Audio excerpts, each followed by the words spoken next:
Get ready. It's SEC football. Tonight, Florida sits undefeated atop the SEC East for the first time in 17 years. The Gators offense is in high gear as they motor towards a possible trip to Atlanta in December. Missouri, with a freshman field general and another dominant defense, hopes to make it 3 in a row against the Gators. Florida, Missouri on SEC Prime Time.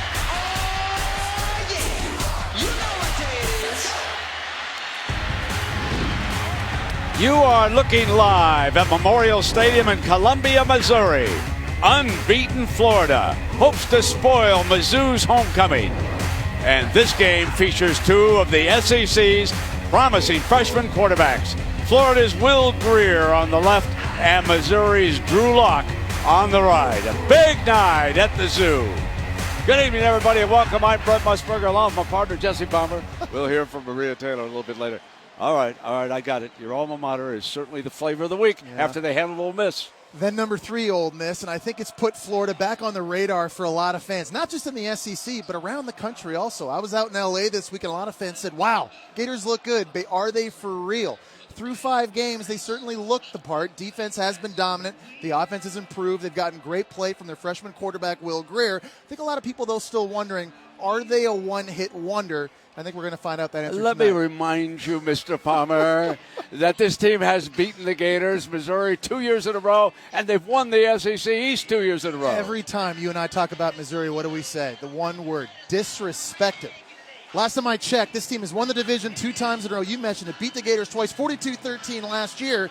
They're going to be fired up because everybody's talking about the Gators, but this is their homecoming, and they still believe the road to Atlanta and the SEC championship goes through Columbia, Missouri. Beautiful night for football. There's their outstanding coach, Gary Pinkel, on the right. Moving some folks around. He likes it to be organized down there, just so. And you can see the players are pouring out in the field.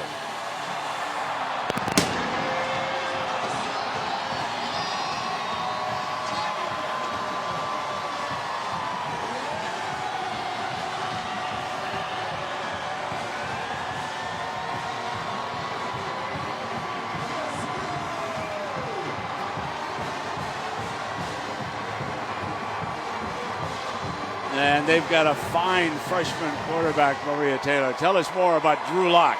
You know, Brent, you're right. And it's crazy to think that 2 weeks ago, Lock was only playing 1 series against Kentucky, and now he's coming off of his first career start and win over South Carolina. He went 21 of 28 and 2 touchdowns in that matchup, and head coach Gary Pinkel said he loved his quarterback's decisiveness and really the way he handled the entire situation.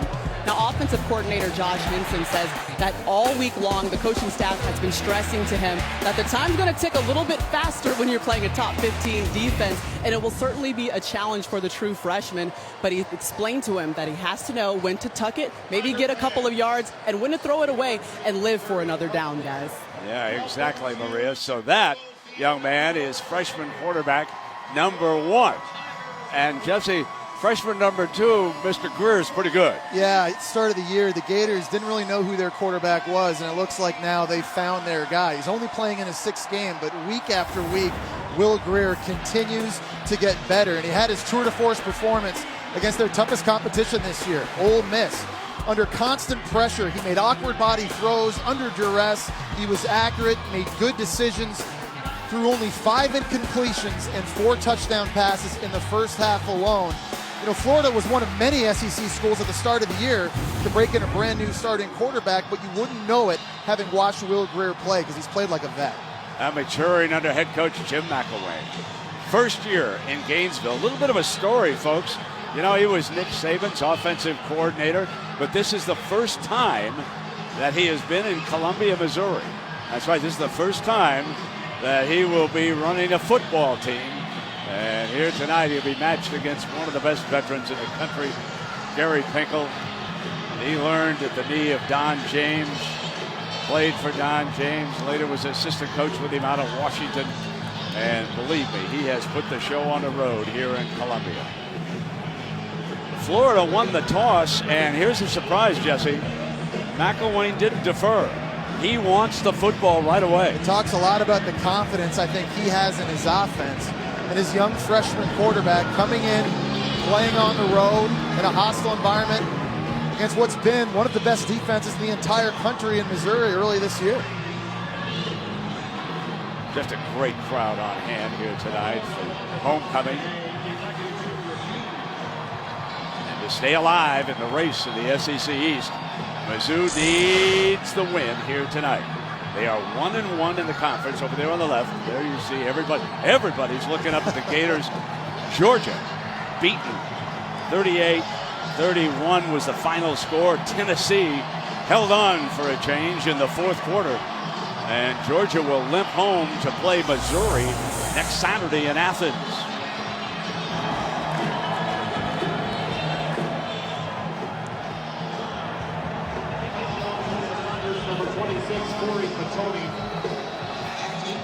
So the outstanding freshman punter, Corey Fatoni, will kick it away. And there's Brandon Powell standing back in the end zone. Here's Fatoni, one of the best young punters we've seen in the SEC.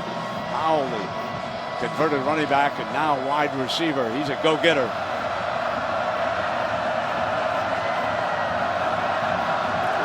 Underway at the Zoo. Beautiful kickoff, Jess. What a great leg. And Jesse, here comes the young man, Will Greer, redshirt freshman out of Davidson, North Carolina. Yeah, and he was the National High School Player of the Year at the Davidson School. 4-0 as a starter this year. He's a true dual-threat quarterback. He can hurt you with his arm, and he's a much better runner than a lot of people give him credit for. He's hurt defenses this year on third downs and when he's had to scramble. This Missouri defense is going to have their hands full trying to keep this freshman quarterback contained. Keep an eye on number 21, Kelvin Taylor. He's really growing up as the number 1 running back for the Gators.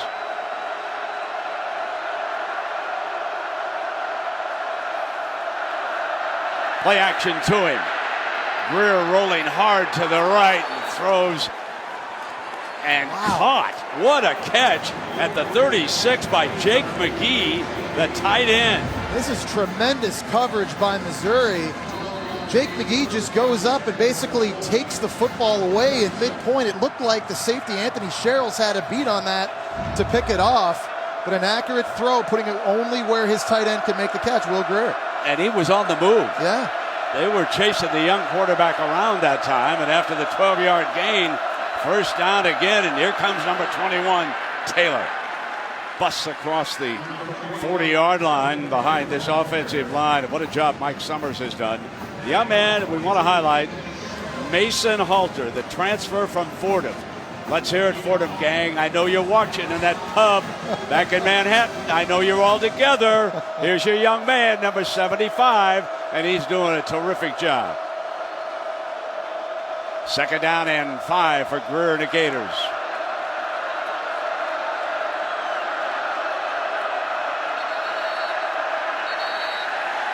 And the penalty comes flying. Offense, number 7. What do you think, Jess? That's on the quarterback, right? Yeah, it is. And again, only a freshman playing in his 6th start, but he's played on the road already, had that experience up at Kentucky a few weekends ago, and he knows better. Play call gets in quick. You've got to get your guys lined up at the line of scrimmage early, get the play call going. Jordan Cronkite checks in, and he's split out as one of the wide receivers. So they go empty on second down and 10. They give back the yards that Taylor gained for him. Stands high and hits a first down pass to Brandon Powell. And that's really good anticipation by Will Greer. He throws this way before Brandon Powell had even turned around to make the catch. There's a good read. You see that throw, and it's accurate. Puts it right on Powell's face mask, making it easy for the receiver. That's impressive. So the coaches upstairs have taken a look at the Mizzou defense on that as they went empty. They come back with Taylor in the backfield now. You can see the tight ends that a Jim McElwain team likes. DeAndre Goolsby, Jake McGee out there. Here's the toss to Taylor behind the right side. So they loaded those tight ends over there with Mason Halter, and they blew open a pretty good hole, Jess. And I think we're seeing the Gators having success on first down in this game, and that's going to be huge. They do not want to be living in 3rd and long against this pass rush. And there's the Fordham transfer, Brent, you called it. Mason Halter getting out front, getting an extra big body at the point of attack. It's important that the Gators offensively stay ahead of the chains when facing this pass rush from Missouri. Now there's number 32, Cronkrite, back on the field. Second down and short. Powell comes in motion. He's got great speed.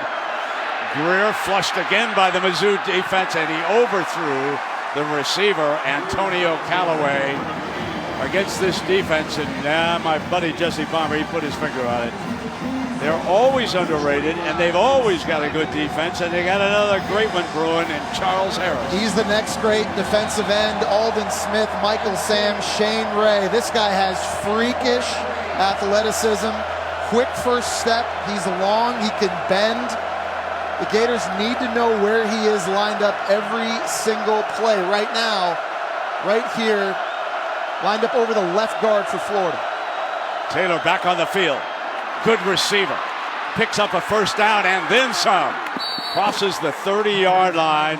So Kelvin Taylor, last week against Ole Miss, they used him as a receiver twice. They slip him out, and he's also becoming a terrific pass protector. And really, Kelvin Taylor's touches, since they've gotten into SEC play, have gone way up. At the start of the year, he was sharing those carries with those two true freshman running backs, but as the competition's gotten better, Kelvin Taylor's performances have gotten better, and it's earned him a lot more playing time. 4 receivers out for Greer on this 1st and 10. And they come back with the inside running game. Nate Howard, the freshman, makes the stop. He's number 88. You're looking at that young man. He's got a great upside. He's out of St. Louis. Speaking of St. Louis, the Cardinals trail the Cubs 6-3. I know a lot of you fans are dialing back and forth. We got baseball on both ends of I-70. Powell is behind the quarterback. Converted running back. Greer going to use him as a running back. Slips a tackle and spins short of the first down. Simon makes the stop, and there's a flag flying. Jess, was that a hit? I think it's a late hit. I think there's a little bit of extracurricular activity on this play from Missouri's defense. After the play was over, personal foul, unnecessary roughness. Number 88, defense. Half the distance to the goal, automatic first down. One of my favorite referees in the SEC, Hubert Owens. Nice to have him along with us tonight, folks. You're going to see a very well officiated football game. There's a mistake by a young true freshman defensive end, Nate Howard, who you just called his name a moment ago, Brent. He actually misses the tackle in the backfield, gets up. I think out of frustration, you see 88, he's late right here and just goes in. I mean, that's dangerous. It's not a penalty that you're used to seeing from Gary Pinkel coach teams. Ball's down to the 11-yard line. Taylor's back in as the running back. Gators threatening on the opening drive of this football game. Taylor pounds up the middle. Cameron Dillard there along with Trip Thurman and Antonio Riles, the guards, and Kentrell Brothers, one of the best backers in the SEC with the style. Yeah, this is a really good matchup and a great challenge for an inexperienced Florida offensive line playing against so many athletic defenders in the front seven for Missouri. We knew Jim McElwain had a package, Jesse, for Treon Harris. Treon is on the field. They're going to use him. You see they empty the backfield out. There's their other quarterback, number 3. Going to keep it himself. Going to go for the goal line, and he stopped just short. This is terrific coaching by McElwain and his staff. Keep this young man, keep him focused. They know that Will Greer is their quarterback of now in the field, but you want this young man thinking football. Well, you don't want to get him detached, and obviously his playing time has gone way down here in recent weeks, and I agree with you. I think that is a good idea by McElwain and offensive coordinator Doug Nussmeier, because Treon Harris is a guy they're going to need down the road to win games. Now they will come back with Greer and Taylor, and Jimmy McElwain wants timeout, does he? He wants timeout. Running down the field. He'll be out of breath. Timeout, Florida. This will be a 30-second timeout. So on the opening drive of the game, they get down inside the 5. Jimmy saw something he didn't like, shuttling his quarterbacks, and he burns an early timeout right here. It's been a good first drive for the Gators, though, and Brent, you had mentioned at the start, surprise, winning the coin toss, deciding to take the football. Well, Will Grier in this offense has kind of paid off that trust with a good drive in terms of balance, running and throwing. Of course, they got helped by a penalty by Nate Howard, but Jim McElwain staying aggressive here early.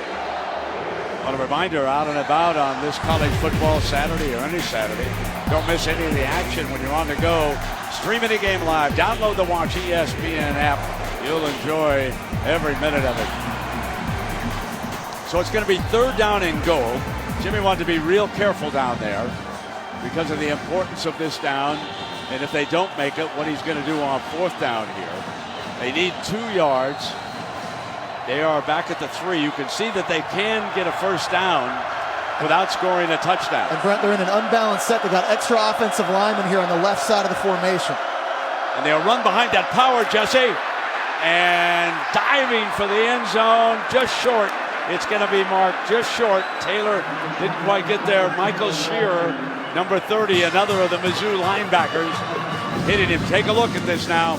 It's an excellent job by Missouri's defense being physical, facing bigger bodies. It looks like, yeah, that ball was short, hadn't yet touched or crossed the plane. But remember, it's 1st down and goal. Yep. Remember, they can get a first down. Exactly. So it's not 4th down. It is a 1st and goal now for the Gators. Taylor, touchdown Gators. Opening drive of the game. They continue to be impressive on offense. Got back in the exact same offensive set the Florida Gators did. It was a nice job getting lined up quickly in that unbalanced front, flipping a tackle over right up here, all the big bodies on this side. Just getting push and drive off the ball. Mason Halter, you see, he was the tackle playing. The right side came over to the lineup in the tight end formation. An impressive first drive by the Florida Gators here, playing in a huge division game on the road. So their new kicker there, 98, Jorge Powell. A little bit of an issue if we're going to call him George or Jorge, but Jorge it will be, Jess. Is that okay with you? Yeah, hey, he said he didn't care. I know. Normally, you tell me, young man. Okay. There is Tevin Taylor busting across. For over 90 years. It's homecoming. You saw Truman the Tiger there at the Spirit Rally last night. And the Mizzou Spirit Squad, marching band on hand. This is a big thing around Mizzou, is homecoming. And, usually you schedule one of those small schools, but these guys, they schedule each other. Yeah. Missouri went down to Gainesville and spoiled the Gators. Put it on, 42-13 last year. I was reading this week that homecoming was invented here. Stay tuned on that one. Illinois, University of Illinois. Okay, yeah, that, okay? yeah. I got conflicting stories and sources. It's going to be a penalty. This kickoff is going to be out of bounds.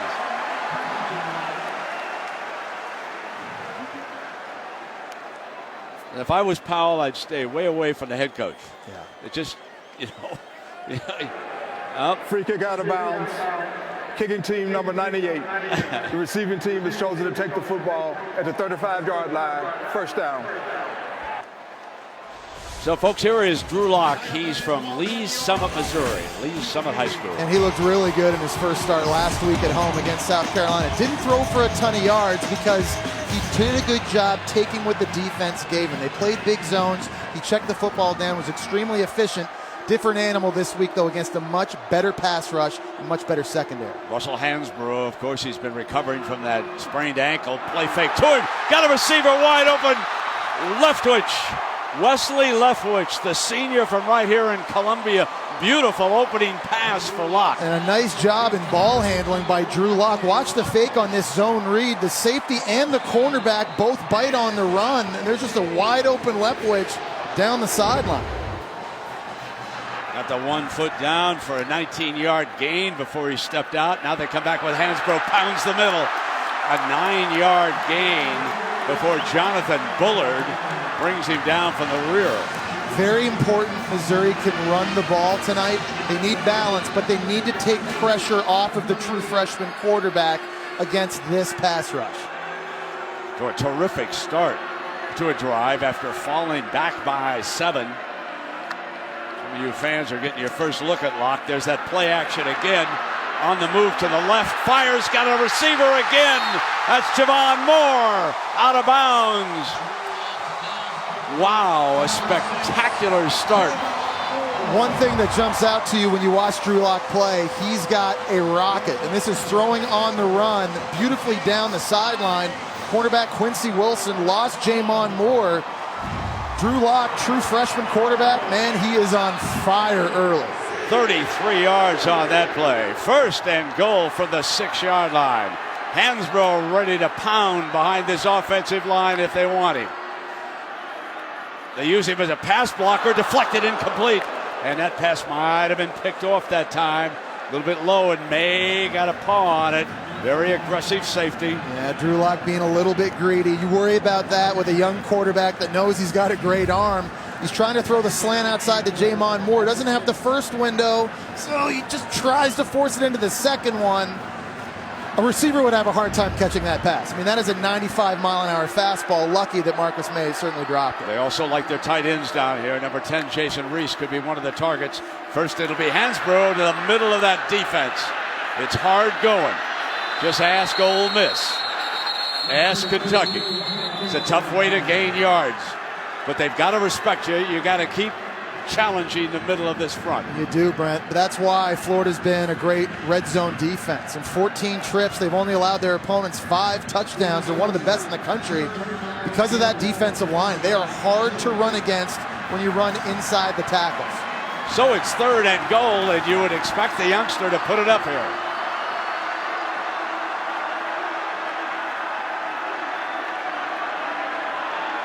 That's Reese, number 10, on the right side of the formation.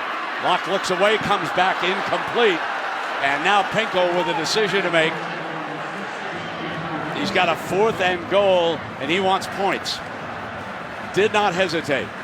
But I think still, if you're Gary Pinkel, you like this first drive. You like the fact that you've been able to establish explosive plays. First the completion to Leftwich, then the completion to Moore. You got a positive run. Your quarterback's making, for the most part, good decisions minus the dropped interception. It's a nice answer to Florida's first drive. Andrew Baggett, 21-yard attempt. And Mizzou's on the board.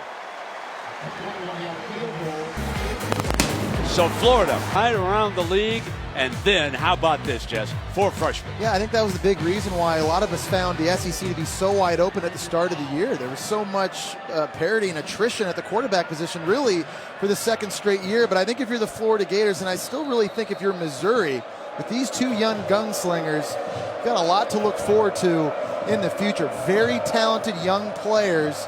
They're going to be making a lot of noise throughout the SEC for years to come. Ball on the tee for Fatone. Going to be interesting to see some of the adjustments that Mizzou's defensive coaches made after that long touchdown drive. Powell is going to come out.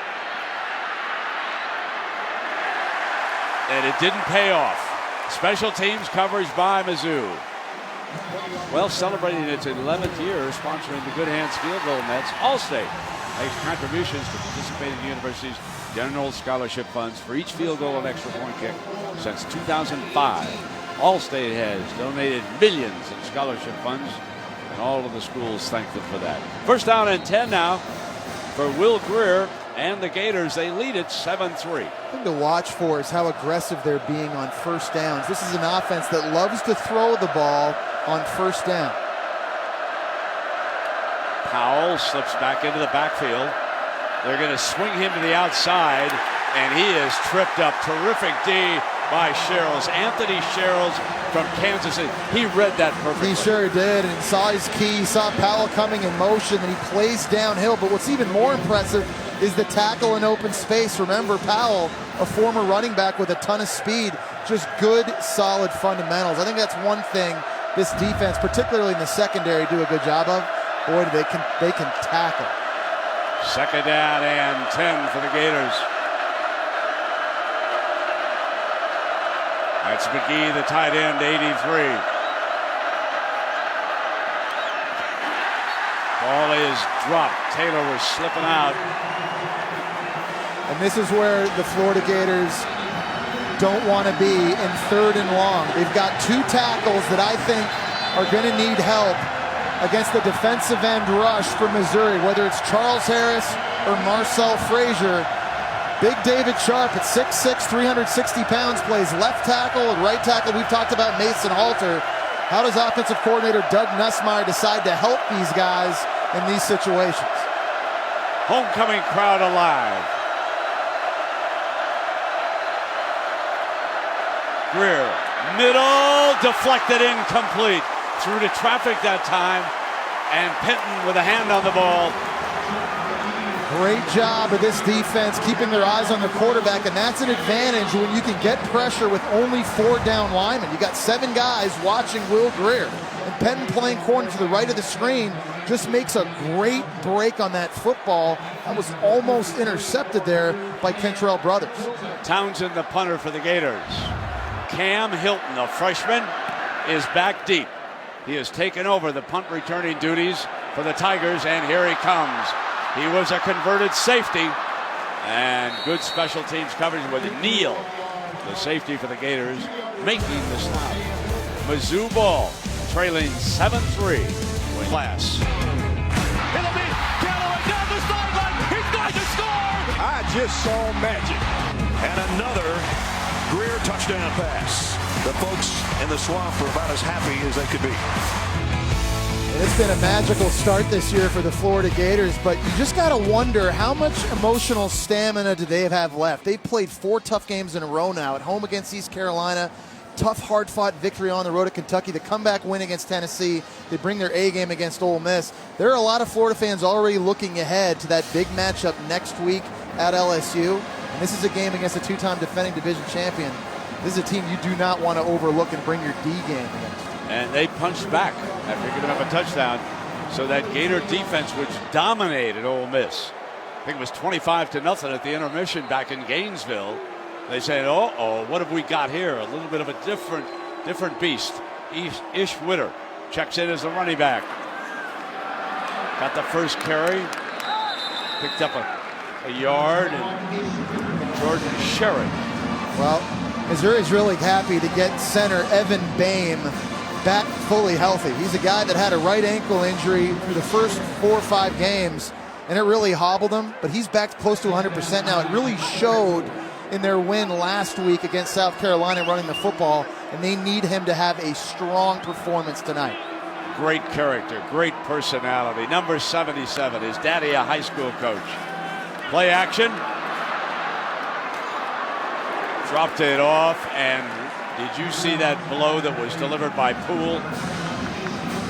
Brian Poole, and here is the offensive starter. Jesse, you mentioned the young man, Evan Boehm.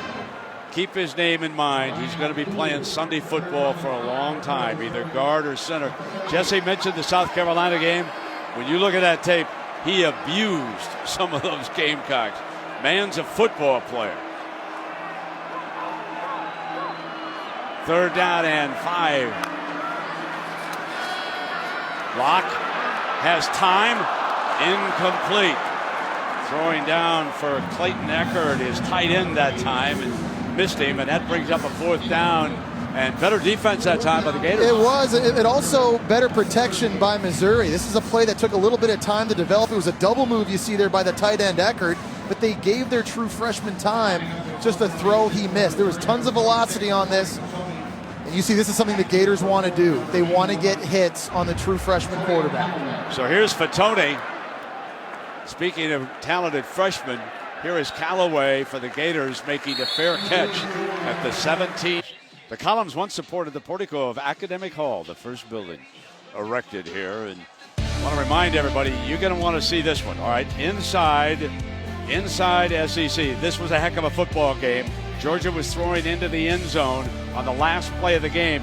We're going to grant you an all-access pass to that game Wednesday at 7 p.m. I've seen some of those shows, Jesse. They're very good. They're very good. Today is going to be a day Georgia Bulldog fans are going to want to forget quickly. Not only did they lose their 2nd straight game, but they lost their Heisman Trophy contender, Nick Chubb, it appears, maybe for the rest of the season on a horrific knee injury. Handoff now to Kelvin Taylor.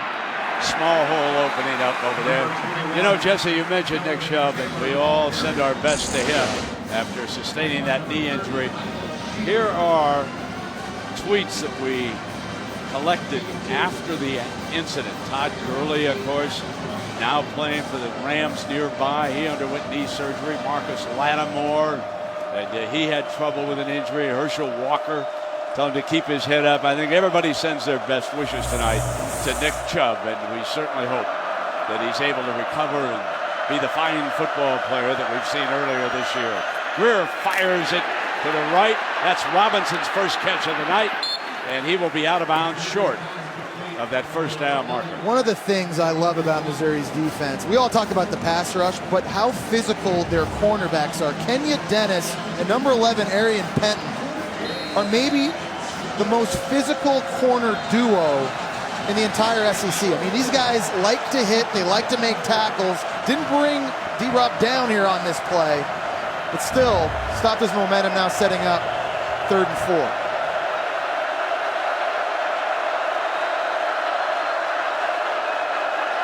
Straight back, got the first down, put it back in Robinson's hands, number 11, the junior from Fort Valley, Georgia, and there is Dennis, your other corner, with the style. Going against DeMarcus Robinson, and he's got a lot of body control after the catch, but even in route running, he's able to stop his forward momentum so quickly, just buy himself a little bit of separation for Will Grier to complete the throw and keep this drive alive. The Missouri coaches, to a man, said when they put on the Ole Miss tape with Florida, they were so impressed with Will Grier, how he has grown up and matured in the last few games. Has a first down now. They'll hand it off to the running back, Taylor, and he plows right straight ahead.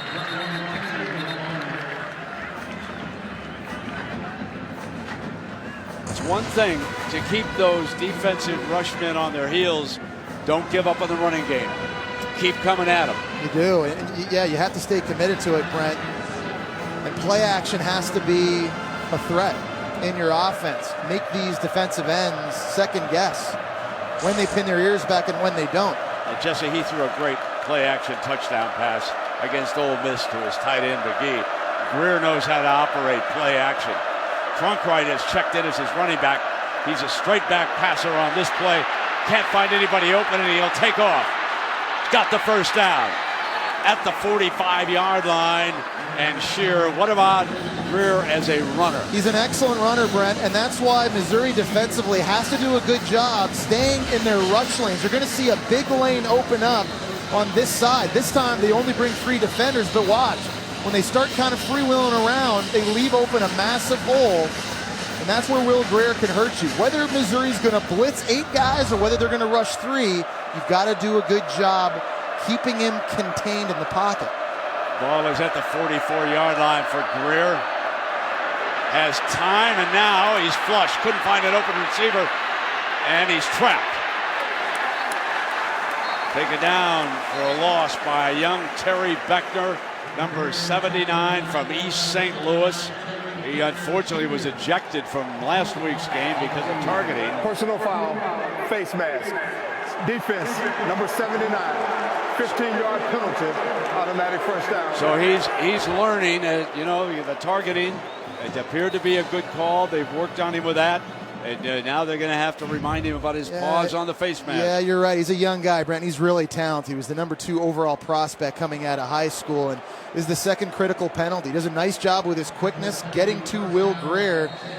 Just kind of gets swam by, and right there, just a pull and a tug on the face mask. It's an easy call to make. You love when your players are aggressive, but you can't be careless. We've already seen 2 of those calls go against Missouri. Very uncharacteristic. Moved into Mizzou territory at the 41-yard line. Kelvin Taylor has a huge hole on the right side. Out of bounds at the 21-yard line. And that offensive line, Halter, Riles, Dillard, Thurman, and Sharp. It's great vision. The play's supposed to go this way, but there's going to be a hole open the backside. He puts his foot in the ground and gets right in, looking like his dad, Fred Taylor, who I had played with. He's got such great feet and the ability to change direction. Just watch this real time.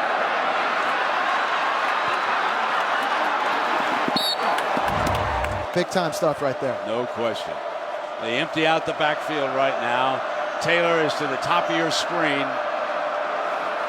On first down, Grier to Fullwood, number 5, and it's first and goal Ahmad Fullwood, they simply outnumbered the secondary that time. They got a receiver who's 6'4". He's lined up in a split end position, runs right down the seam.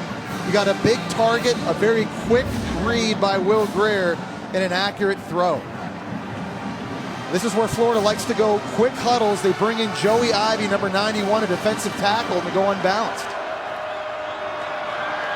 Banging into the end zone for his second touchdown of the night, Kelvin Taylor.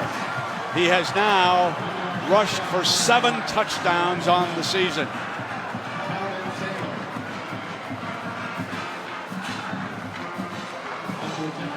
What this changes is over on the other sideline, Pinkel and Mizzou, they've got to think touchdown now and not field goals. Yeah, they're not normally in this position. Their defense has been surrendering on average 12 points a game. Gators maybe have already scored 14. And it was this pass by Will Grier. The other end, Ahmad Fullwood, 6'4", as Jesse told you, from Jacksonville's Bishop Kenny High School. And then they gave it back to their ace, Kelvin. Trevor Powell kicked it out of bounds on his last kickoff. John Gibson back deep for Mizzou, number 5. And there you see Drew Lock ready to go to work. Returnable.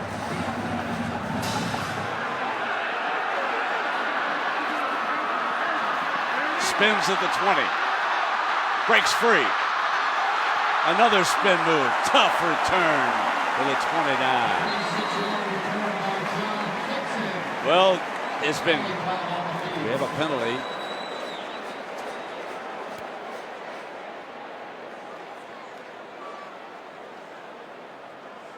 Owen's umpire is Ross Pulley.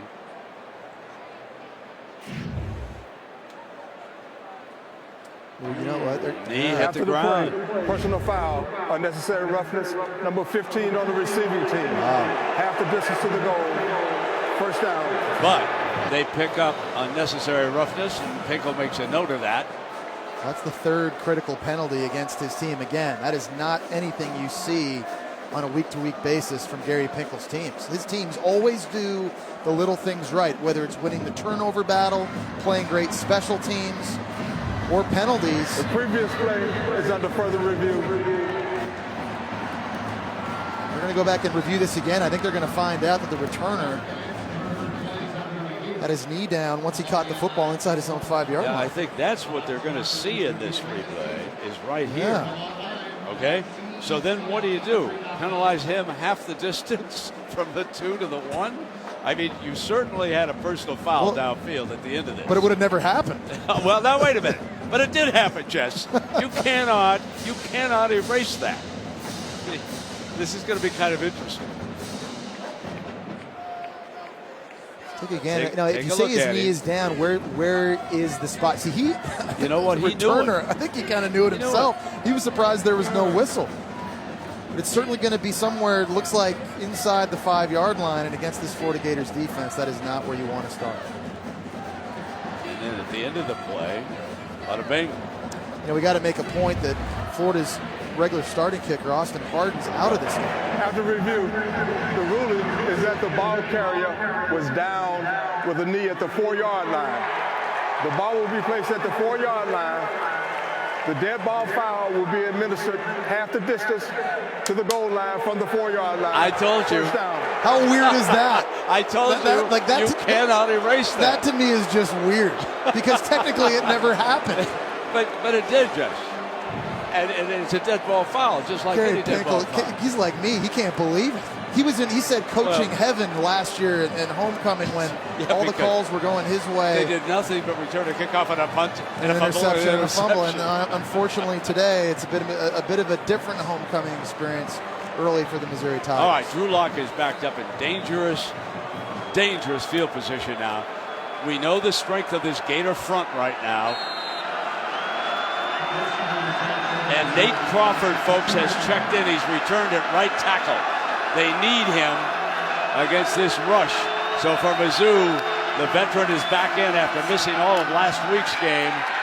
They pound right straight ahead. Hansbrough, the running back. You get the young man. Actually, Crawford is a Floridian. He's out of Pensacola. He played at Pensacola West, 6'5", 290, and because of an injury, he didn't go against South Carolina. Taylor Chappell, he held his own. He was not outstanding, but against this front, they need Crawford. Second down and 9 now for Locke. Hansbrough, big hole blown open on that right side, out to the 27-yard line. And that offensive line, Evan Bain, Mitch Hall, Nate Crawford. And just on your cue, Brent, it's Nate Crawford at the right tackle position right here that gets a good block, just sealing this edge. Gets a little help from the guard, but that's all the time Russell Hansbrough needed. How good is it for Missouri to get back number 32 with that vision and that cutting ability? So a 23-yard gain. Play action now. Young man out to the 25-yard line, and Caleb Brantley with the stop for the Gators as we come to the end of the first quarter. It's the end of the first quarter. Pair of touchdowns for the Gators here as they keep.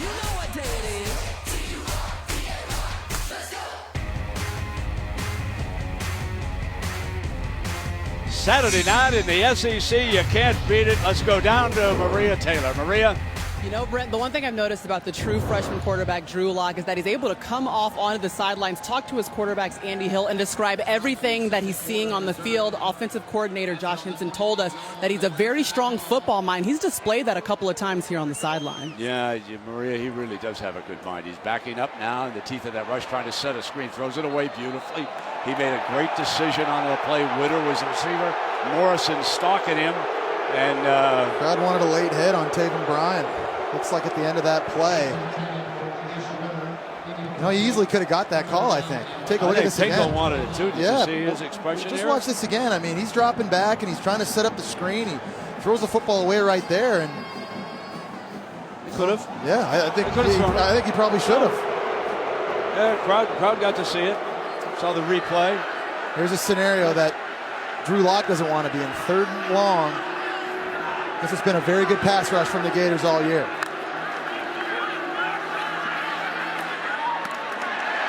And he hits Jason Reese, his tight end. He's just short of the first down. He missed it by about a yard. Let me check that. That was Leftwich. I thought for a moment that Reese had worked over there. But anyway, they're a yard short of the first down. Yeah, and it's a situation where receivers have to know the distance they need to get that first down. They got to put themselves in a position where then if they make the catch and it's close, they get the distance. Did you see who held the ground? Number 1 for the Gators. Hargraves, your top 10 pick, cornerback. Here's Callaway now. Antonio Callaway, the freshman, terrific upside, as we mentioned. Miami's Booker T. Washington High School. And gets a Mizzou bounce. What a punter. Rolls dead inside the 15-yard line. There's Fatone. So let's check in on Will Grier, Jess. Yeah, he's been off to a good start. He's been playing lights out from the end of the Tennessee game through Ole Miss, early in this Missouri game. Here's an almost impossible throw on the run to Jake McGee. He's done a good job anticipating throws and getting rid of the football quickly. There's a strike to forward on the last drive that set up a Taylor touchdown. He's also made some plays with his legs in this game as well. He's had an area, a place to run, and by time he's been able to do that. He really is the definition of a dual-threat quarterback. A little bit of a change with the offensive line. We'll talk about that. Martez Ivy, number 73, the ballyhooed freshman, checks in at left guard, giving him experience there. Grier flushed out of the pocket in a foot race and gets back to the line of scrimmage. That was Brady chasing him down from behind. Now let me quickly update the offensive line. They like to give Cameron Dillard a break, the center. So they move Trip Thurman over to center, and they move Martez Ivy into left guard. That's what the very, very outstanding offensive line coach Mike Summers is developing with this group.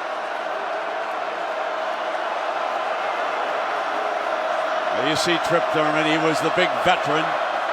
4 offensive linemen drafted by the NFL. Second down now, hand off to Taylor. Swings it to the outside, and just as Jesse Palmer, I got to tell you, Jesse, he cuts beautifully. He's got great vision. Yeah, he really. Just that little step. It's a combination of, you know, being patient and running as well. And when you've got linemen pulling in front of you, sometimes it takes time for them to set the blocks up. And there's penetration right away, but he doesn't panic. Just kind of keeps that low center of gravity. And now we've got a third and manageable situation. This is an area that Will Grier's legs can become a factor in the zone read game, as well as quarterback draws or scrambles.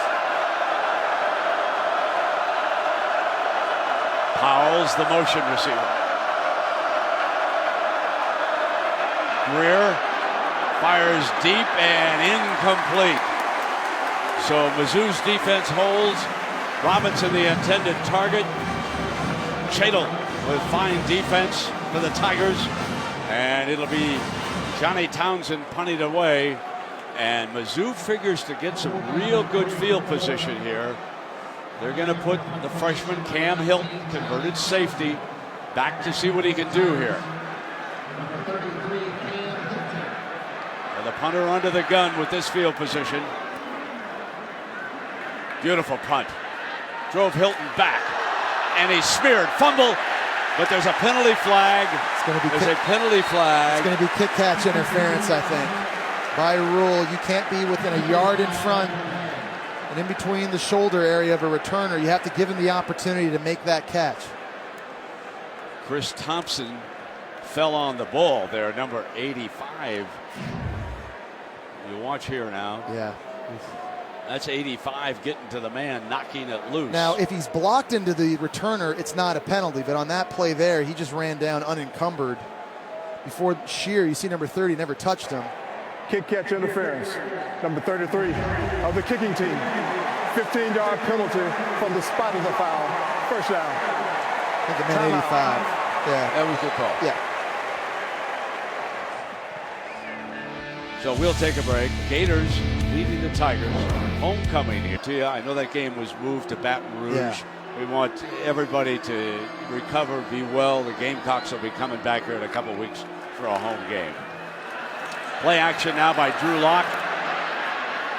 And finds the open receiver at close to midfield. That was Nate Brown. Drew Lock possesses a lot of God-given abilities that you can't coach. At 6'4", he's got great size, and he can move for a big guy. You see that great catch there by Nate Brown. But Drew Lock has a cannon, NFL caliber arm strength, velocity. First down on the running attack. Witter. We heard Maria telling us earlier about his football IQ for a young guy. I also really like his demeanor. I mean, he doesn't look like a true freshman making only a second start. He's very calm. He's very poised, scanning the defense, playing within himself. It's impressive. Taylor Chappell back in at that right tackle spot. Lock on the move. Great pass to Witter. He was going down, and somehow he was able to pull the trigger and throw it on target. That athleticism is just in his demeanor and calm, cool in the pocket. He's got Jonathan Bullard clamped down on his legs, and he just keeps his vision down the field. Making a beautiful throw. Look at Bullard. He's just got him wrapped up around the ankle. That's a tough throw, putting it out in front of the running back and making it catchable. We have an injured Gator down on the field at the 45-yard line. Is that Brantley? Yeah, it's Caleb Brantley. He's one of the... Coach McElwain out. Well, anytime a head coach runs out to look at an injury, you know it's one that can be impactful. And Caleb Brantley gets a lot of snaps playing in the interior of Florida's defensive line. He's extremely athletic. He can provide a pass rush. He's good in the run game, and he's critical to the depth the Gators have up front.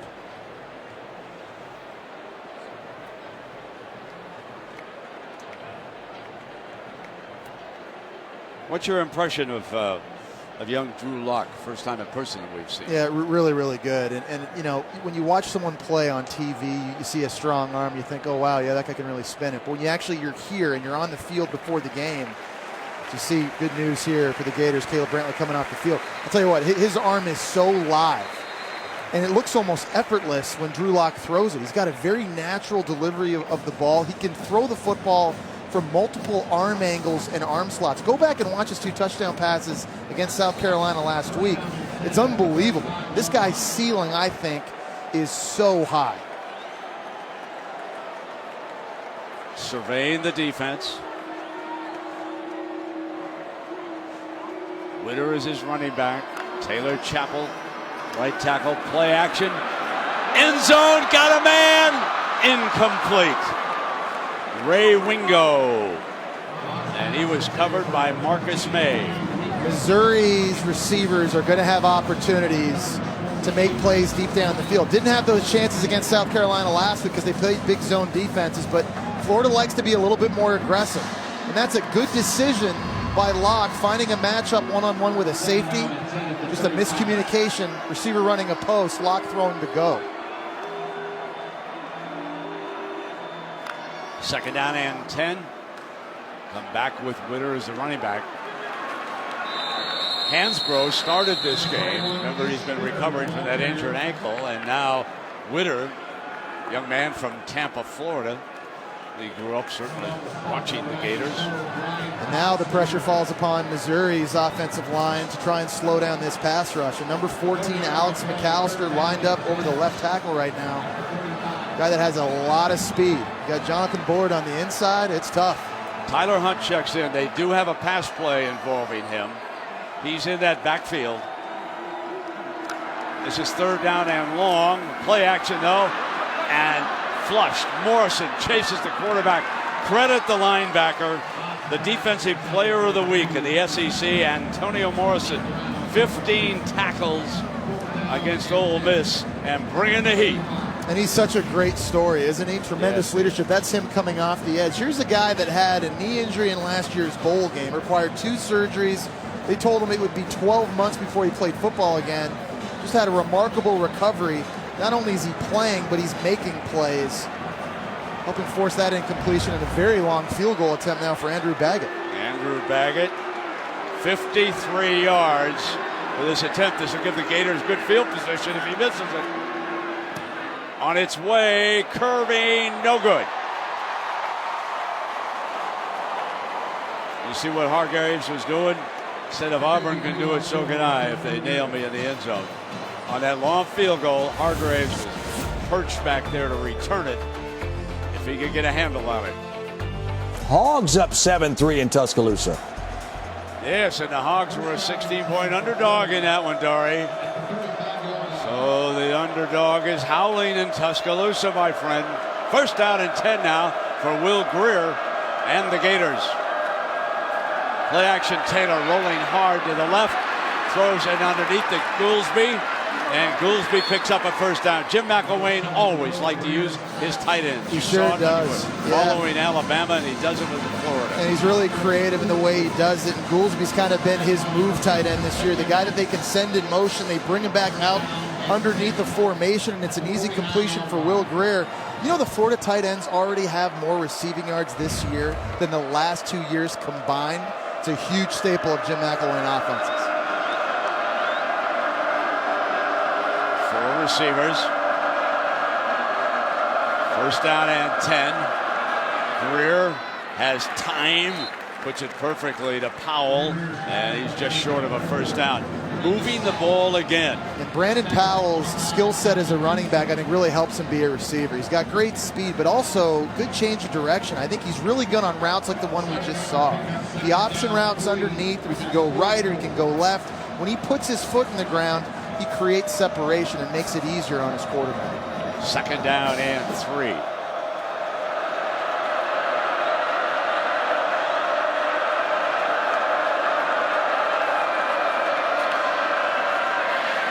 Spinning is Taylor, first down, tough run. You know, ever since that incident, we're going to talk a little bit more about it. Kelvin Taylor has been a terrific player for Florida.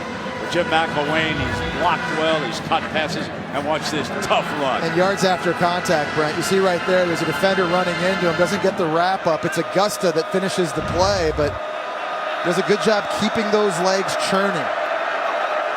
First down and 10 for the Gators. There at the Missouri 40. Toss to Powell. Jet sweep. And a great play by Harris. Charles Harris. He hasn't played a lot of football, but he's going to play a lot on Sundays. This guy only played 1 year of high school. He was a basketball player, and you could see the athleticism.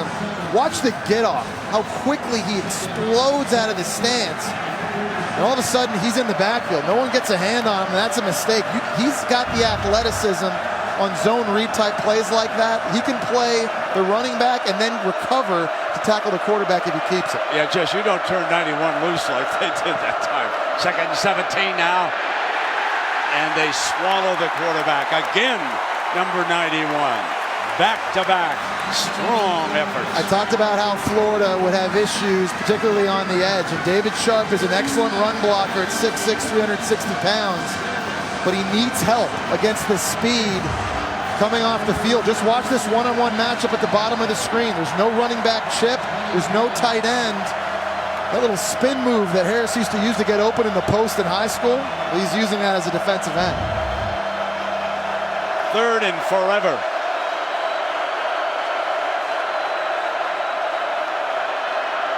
Bubble screen to the right. And pulled down is Chris Thompson.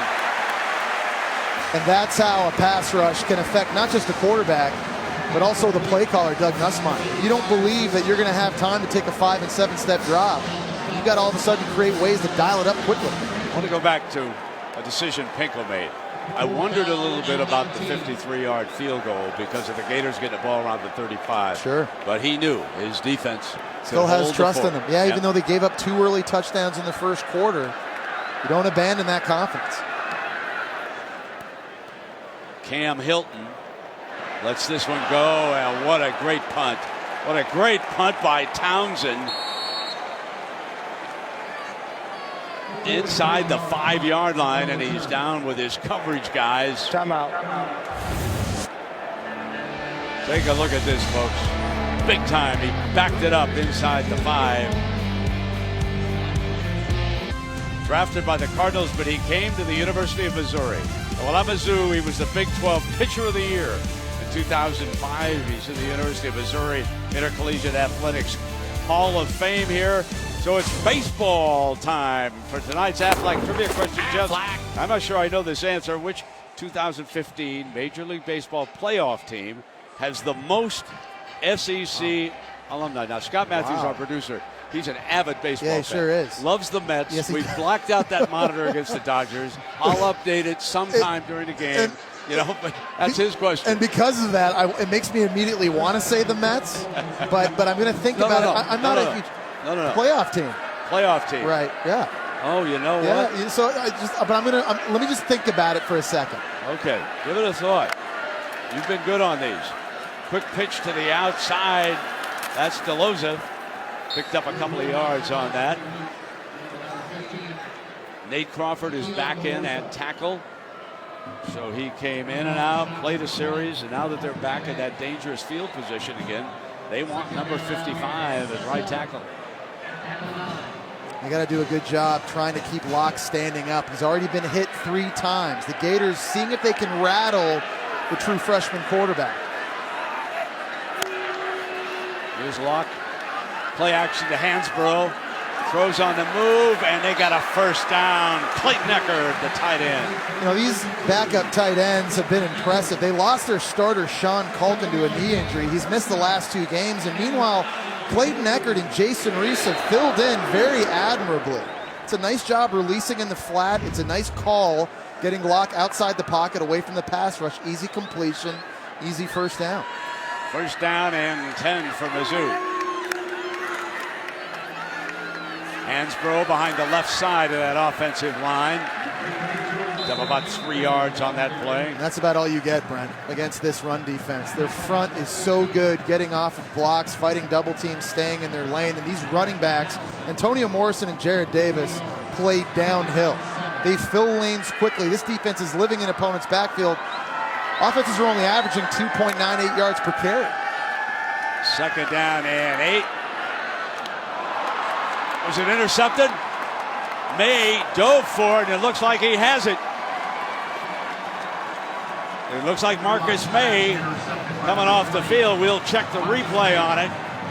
Well, and this is another throw that Drew Lock just misses. He's got a smash route. It's a corner route by his target in the slot, Marcus May, who dropped an interception earlier, dives out, makes a great effort. The question is, did the ground help him make this catch? Now, the ruling on the field is that it's a pick, so you need indisputable video evidence to overturn that. Ron Leatherwood up in the booth, taking a look at it. And it looks like he's cleared it. Yeah, it looks to me from these angles that we're seeing that he got that football cradled in his belly, and that's a good play and a huge turnover for the Gators. Taylor bounces. Daylight comes free again. He's having a monster. Close to the 30-yard line, Kelvin Taylor. He's already scored a couple of touchdowns here tonight. He's carried 13 times for 71 yards, averaging better than 5 yards a carry. He got help from his offensive line on that play. Left tackle David Sharp, who gave up a sack on the last possession, did a really good job getting into the second level and getting a block on a linebacker. Now, Treon Harris back in the game. And we know he's a very elusive runner. Saw him early in the red zone. What does he do now? Play action. Powell cut off. There's that running ability that Jesse talked about. And he made the most of that. He was cut off, Jesse, and he showed his ability. Yeah, Walter Brady, the defensive end, was in position to make a play. And Walter Brady is an unbelievably athletic defensive end right now who's second in the SEC with 5 sacks. But you see Treon Harris here. 5'11", low center of gravity, just quick little R1 button on the PlayStation joystick and just gets north. Will Grier back. Jordan Cronkite. Cronkite's the running back. McGee, 83, one of the tights. From the gun, incomplete. Intended for Callaway. Now the Gators on 3rd and 4th down. It's sort of interesting. Only 39%. But look at that 4th down. Half of them, I believe, came against Tennessee. And I think they're probably in 4-down territory right now, Brett. Their starting kicker, Austin Harden, is injured and not going. They got Jorge Powell, but with a young, inexperienced kicker, this is a scenario when your defense playing as well as they are. I think if you're Jim McElwain, the success you've had on 4th, even if you don't get it now, I think you keep your offense on the field. Grier. And there's a flag on the play.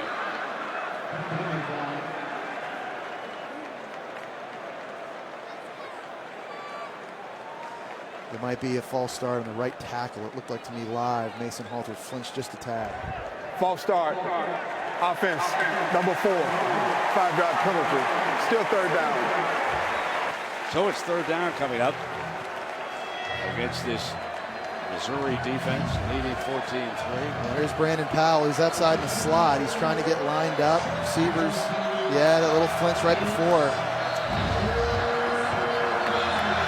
So it becomes 12 yards now. Tougher, much tougher. This crowd noise helps this pass rush. Hard for the offensive tackles to hear the cadence.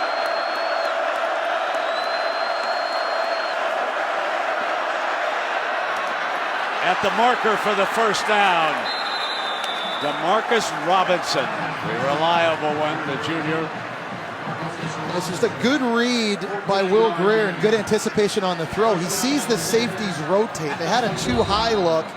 Safety goes to the middle of the field, and watch the anticipation again. Ball is out of his hands before Demarcus Robinson can turn around, and it's thrown accurately.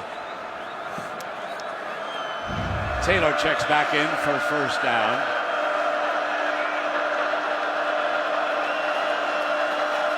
Taylor with the carry behind the right side of that offensive line. It'll be 2nd down. You know, against Ole Miss, Will Grier threw a great crossing pattern down here as he approached the goal line. But you know what's impressive is he hit the 1st down marker on that big 3rd down. He was right there. Robinson, it came back about a yard and he picked it up. 2nd down and 8. Callaway in motion. Grier overthrew McGee. And that was a good overthrow. It was, but I think you got to give Missouri defensive coordinator Barry Odom some credit because he's mixing up the looks to this freshman quarterback, who still is a freshman quarterback in only his 6th game. There's going to be pressure coming from this side. Sometimes it's been 4 defensive linemen. Sometimes it's been 3 defensive linemen. You got to change the picture pre-snap to try and confuse Will Grier. They're certainly trying to get that done. Now a critical 3rd down. Now you are in field goal range if you're Florida. You cannot take a sack. Missouri can't get there. Deflected, almost picked off. It's deflected by the young man, and Dennis took a shot at it. Number 7 had a chance. Would have been a tough interception.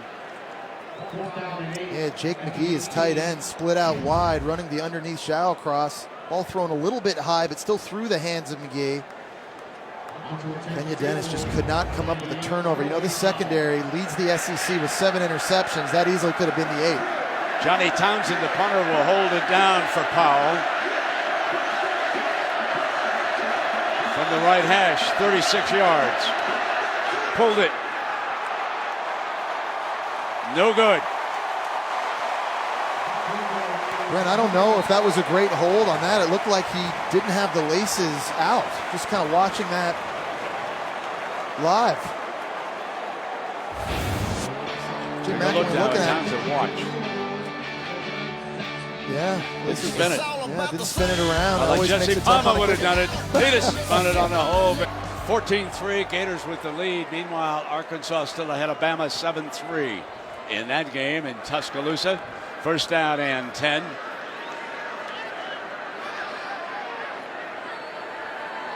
Witter, the running back for the Tigers. In trouble. Gator bingo. Yeah, that's Joey Ivy along with Cox. And that's Joey Ivy. He's lined up right over the left guard, and he just completely blows this play up with great quickness off the ball and penetration. Swims Alec Abound, and it was a meeting at Drew Lock. Look at that. Just, there was no block. 57 didn't even get his hands on it. He and Brian Cox Jr. have a party at the true freshman quarterback. Making it 2nd down and 19. 2:25.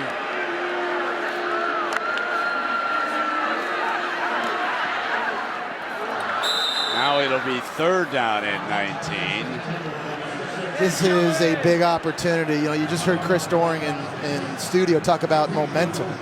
Well, Missouri's going to get the ball back first in the 2nd half, and they have an opportunity here with 2 minutes and 18 seconds to go to score some points, create some of that momentum, and they get the ball back first. But just not Gary Pinkel football, whether it's been penalties, turnovers, missing a field goal. It's not the formula for success over the 15 years he's been the head man here in Columbia. 3rd down and 19. And they'll try to run it, give better field position for their punter. Now Fatone will come in to punt it. Gators call a timeout right now. Want to give Will Grier as much time as possible to orchestrate a 2-minute drive and score points. Looks like Jim McElwain, he's got 2 in his back pocket. He's going to try to hold on to those, but I'd expect them, with the way that Will Grier's playing this offense is played, to stay aggressive here at the end of the half. Antonio Callaway will take a crack at it, but he's not second-guessing himself for what went on down there on the sideline. The clock is ticking away. Valuable seconds on him. And Fatone with the big leg, believe me, they'll bring it on down now.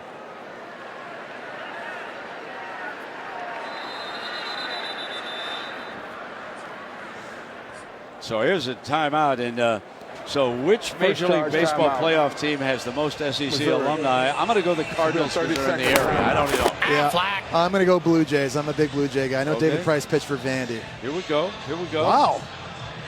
Good God. Good God. That was a The Canadian comes through. I'm going to be John, honest. Look at this. That was a guess. That was awesome, Jeff. I'm extremely proud of you. And, of course, I should have thought David Price, of course. It's a huge Player of pickup the for the year. Jays, wasn't it? Yeah. There's Donaldson. He's awesome and candidate. And here is David Price when he was at Vandy. And then Dallas Keuchel, Arkansas product. And he won that wild card game. He'll go for Houston tomorrow. And How about Michael Walker? He'll start for the Cardinals Monday up at Wrigley Field against the Cubs. We didn't see Tennessee alum R.A. Dickey. He'll start later in the division. So if your Toronto Blue Jays stay alive, lad. Lost two big ones. You had to go there. I was having a good night. What a leg, Jess. What a leg. Yep. Callaway's down at the 24-yard line. And that young man, number 26, heck, he might not be just a freshman. He might be the SEC on the all-SEC team. That's a 61-yard. You're right, and head coach Gary Pinkel has said he has never seen a freshman punt like Corey Fatone. True freshman at that. This guy has made big kick after big kick. And in a bit of a dire situation here at the end of the half, he just completely flipped the field for his Missouri Tigers. Taylor has carried the ball 14 times here in the first half. 72 yards. He scored both of the Gator touchdowns. He'll work alongside Greer. With a minute 13 to go, battling for more tough yards. Josh Augusta from Peoria, Illinois, hanging on. And that's going to be a big key for Missouri, I think, in the second half, Brent. This defensive line, they're going to have to start controlling the line of scrimmage, playing with better gap integrity, and forcing more second and third and longs to allow their pass rush to take advantage. That's the strength of their defense, something they've done a tremendous job of all season long, but they got to be better against the run in the second half. Second down and 8. Greer and hits another first down. That's Goolsby. So you don't got to use a timeout because the game clock's going to stop. But now, if you're Florida, you at least want to get yourself in a position to throw a Hail Mary. Tackle number 5, John Gibson.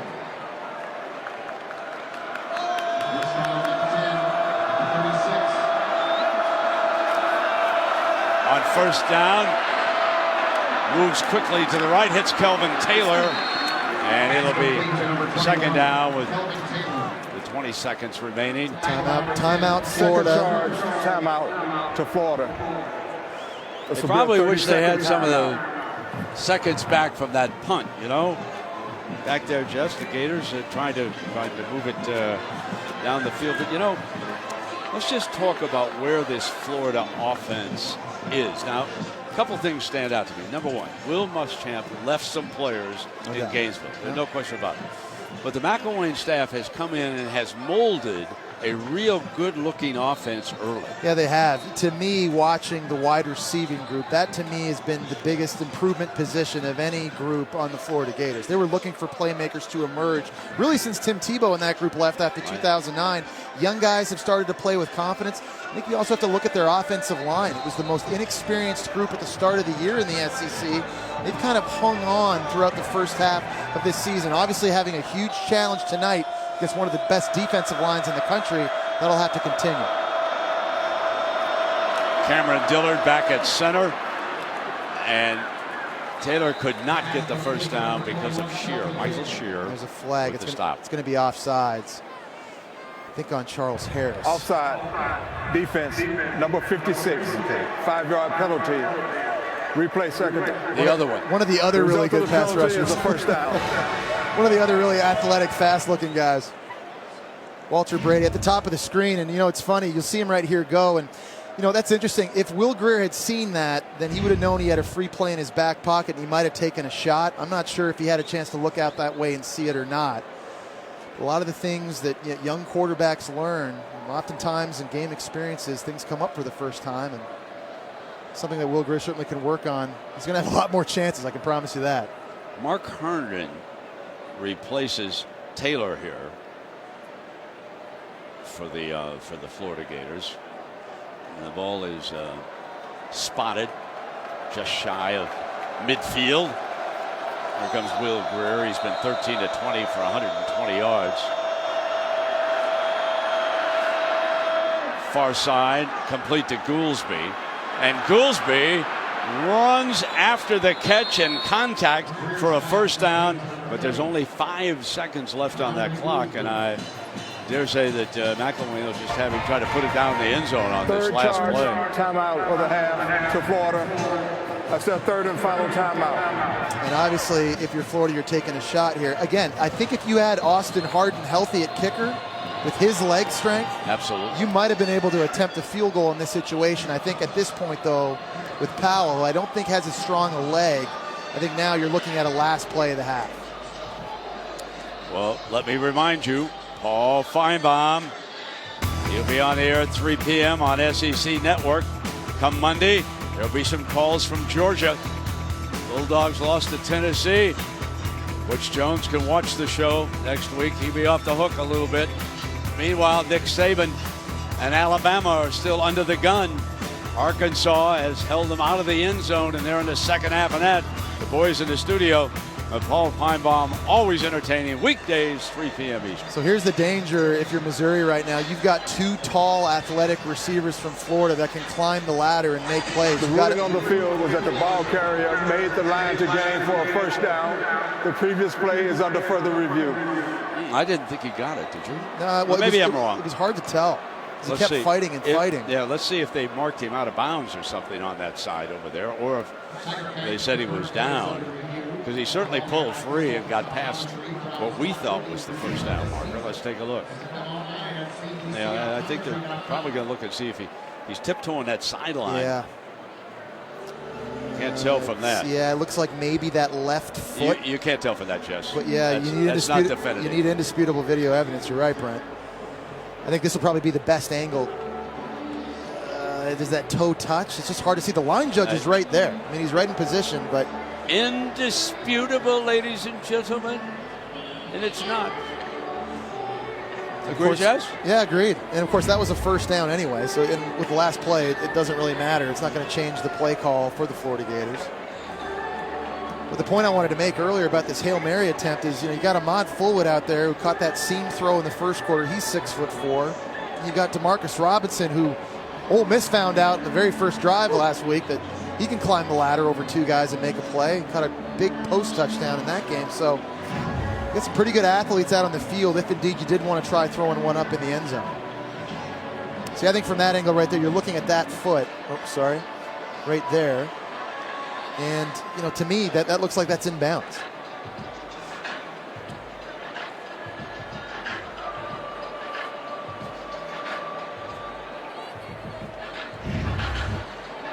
The one thing they got to do with college football, they got to speed up some of these games. These decisions are going to come down a little bit quicker. Old man like me needs to sleep. After review, the ruling on the field stands. It is a first down.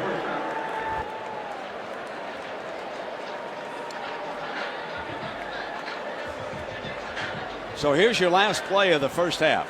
So Missouri defenders way back deep. They've got 5 guys that are going to try and defend the end zone. And these defensive linemen have to expect Will Grier to maybe try and scramble and buy himself some time. So you really got to come wide on this side, wide on this side, and really try to keep him in a fence. Here's the blitz. Running the wrong way, but he gets free enough to throw it downfield. And there's defenders there. This will end the first half. So they surround Demarcus Robinson. And at halftime, of course, Maria Taylor's interview with Coach McElwain. You will see that. Meanwhile, the Gators will take a 14-3 lead into the locker room.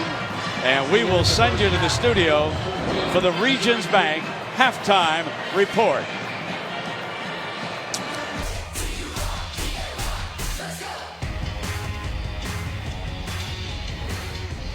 It's Saturday night in Columbia, Missouri, and Mizzou on its homecoming, trailing the Florida Gators 14-3. Moments ago, Maria caught up with Coach Gary Pinkel. Coach, no score in the first half. What does it take to create manageable third downs and get into the end zone? Well, it's not magical. You have to block, you have to execute, you have to throw, you got to catch. We missed a field goal. We had an opportunity for a field goal, and what we're going to have to do is we're going to have to execute better. And obviously we want to win a game. We're going to have to score touchdowns. So we're aware of that. We try to make some adjustments, see what happens. We saw your freshman quarterback take a couple of hits. What do you need to see from him in the second half? Well, again, he can't do it all on his own. You know, he's learning and learning experiences he's going to have. That's part of it. He got hit a few times, but that's just welcome to be quarterback in the SEC. But bottom line is, other people got to play around him well too, and if he does that, that'll help him play. All right, thanks for your time. Well, Mizzou will get the ball to start the second half, so we'll see Drew Lock early. Meanwhile, John Gibson back deep returned his kickoff against Jim McElwain and the Gators.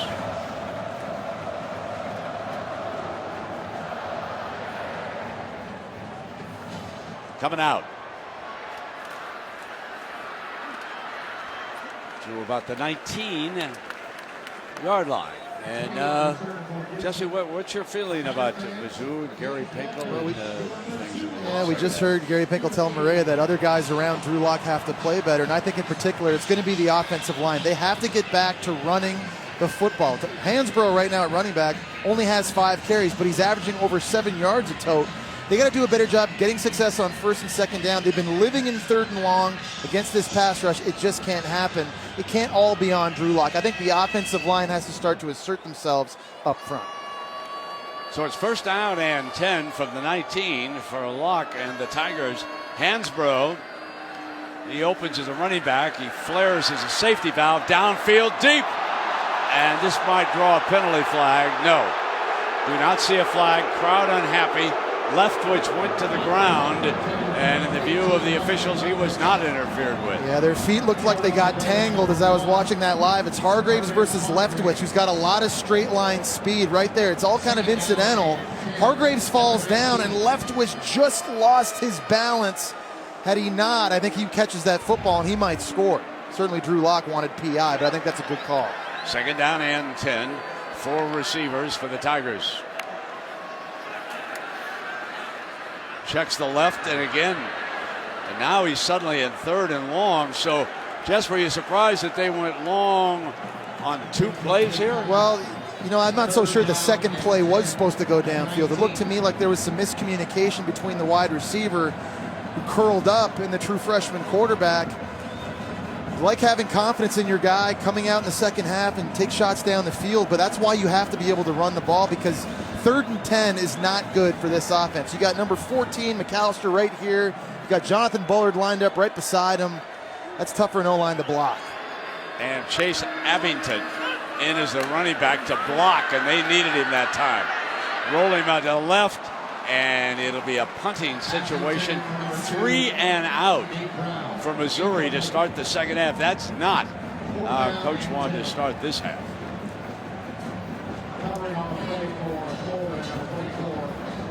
Callaway will go back deep on this punt, but it is Missouri armed with the weapon here. Corey Fatone from Franklin, Tennessee, down Nashville way. One of the best we've seen this year. Callaway signals for the fair catch at the 32-yard line. Well, and you know what this well, Brandon. You've known Gary Pinkel a long time. He coached under Don James, or played under Don James, and coached at Toledo. He's the 3rd winningest active coach right now in college football. He's got a formula for success, but they haven't been following that. 4 penalties, 2 of them on personal fouls. They're not doing well on 3rd down. They threw an interception. They haven't been able to create a takeaway. And, of course, they haven't missed field goals. Special teams, field position, turnovers, penalties.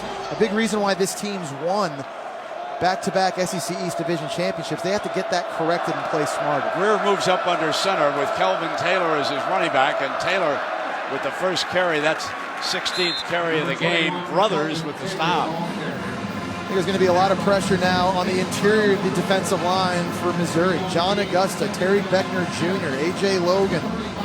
These guys inside got to eat up some double-team blocks and let these linebackers like Kentrell Brothers and Michael Shear play downhill and start stuffing this Florida running game. 3 wide receivers for the Gators on second down.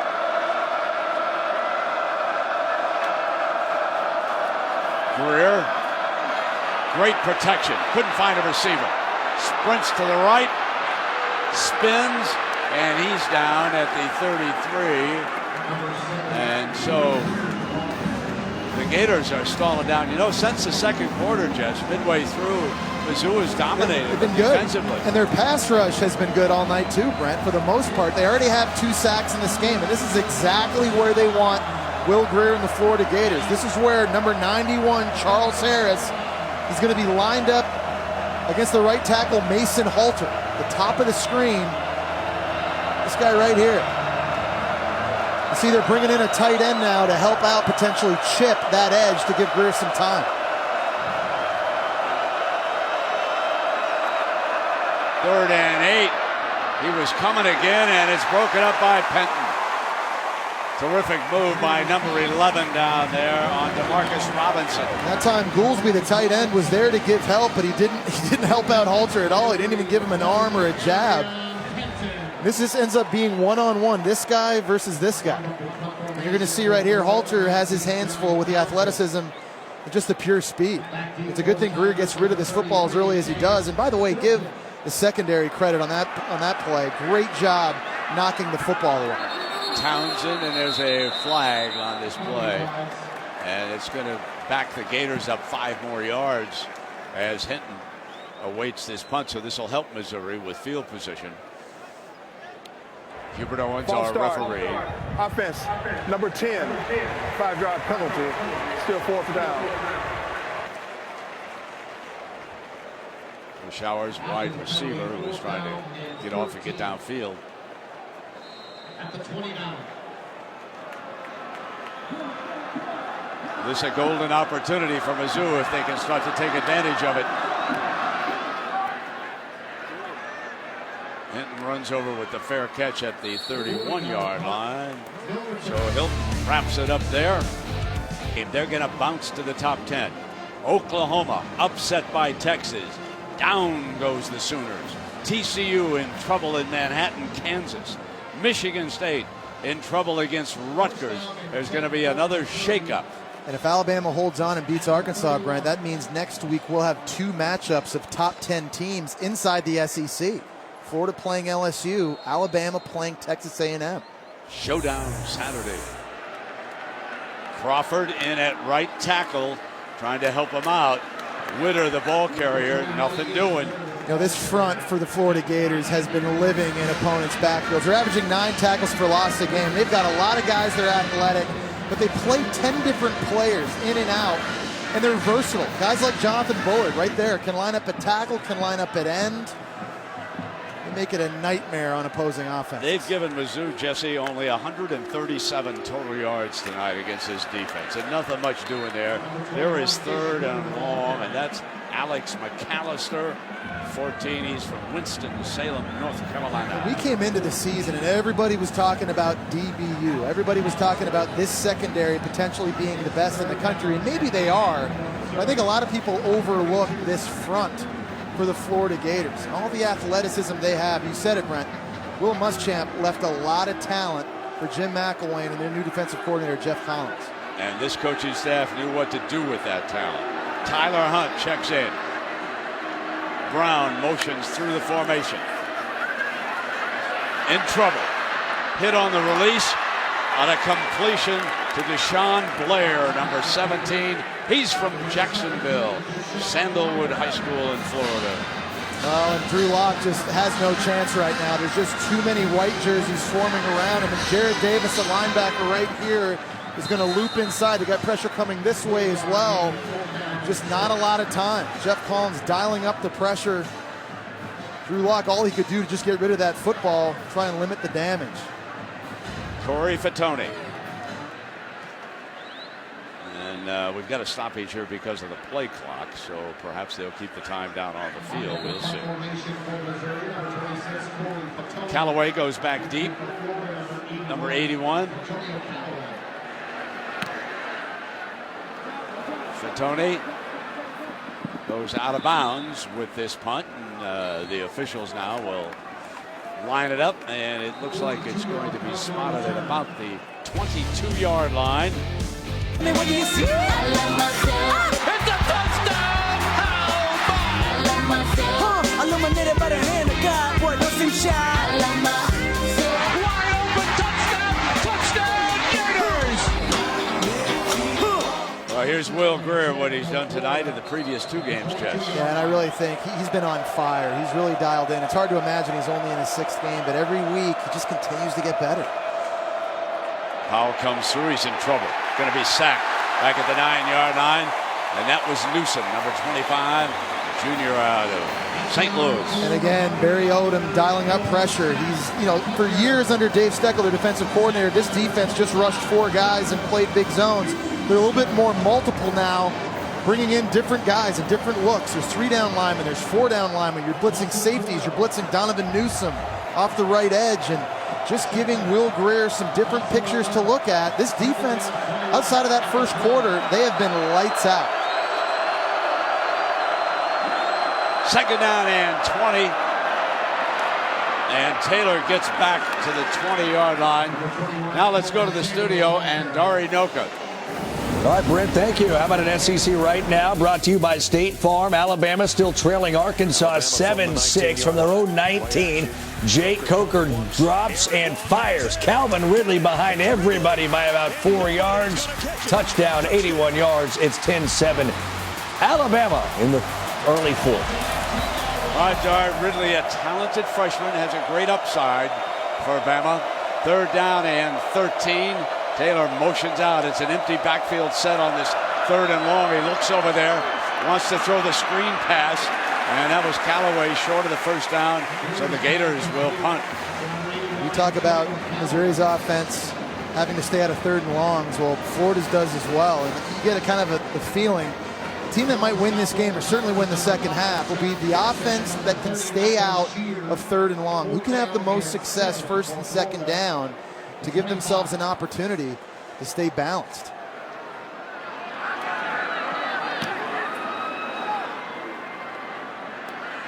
Cam Hilton signals fair catch. Back at the 16-yard line. On Wednesday, the SEC ESPN Network grants you an all-access pass. Tennessee football for their game against Georgia. And a big win. Never-before-seen footage and sounds, pregame to postgame. SEC Inside, presented by Chick-fil-A. Wednesday at 7 Eastern on the SEC Network. What a great win, by the way, for Tennessee and Bush Jones. They've lost 3 games this year where they had a 13-point lead. A nice win for the Vols. You see tonight, it was really good early for Drew Lock. First drive, he hits 2 big completions down the sidelines, generated a field goal. Hasn't quite been the same story here since then.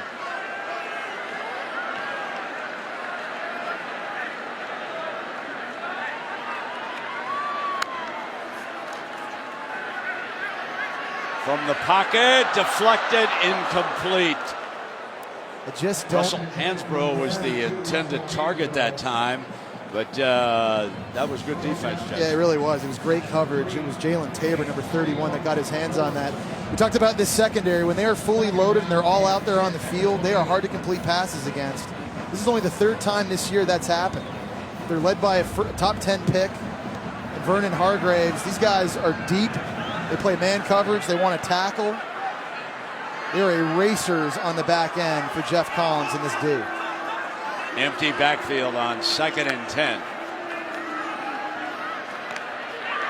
That is complete, well short of the 1st down marker. Marcus May, the defender, makes the stop that time on Chase Abington, using their running backs as receivers. So this offensive line now needs to protect Drew Lock. And I understand it's a big challenge facing this Florida pass rush, but they face their own every day in practice.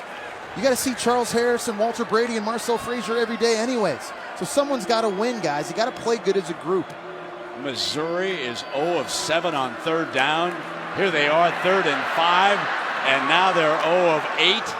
There was enormous pressure coming from Jared Davis, another of the outstanding linebackers, and the defense has taken over for the Gators.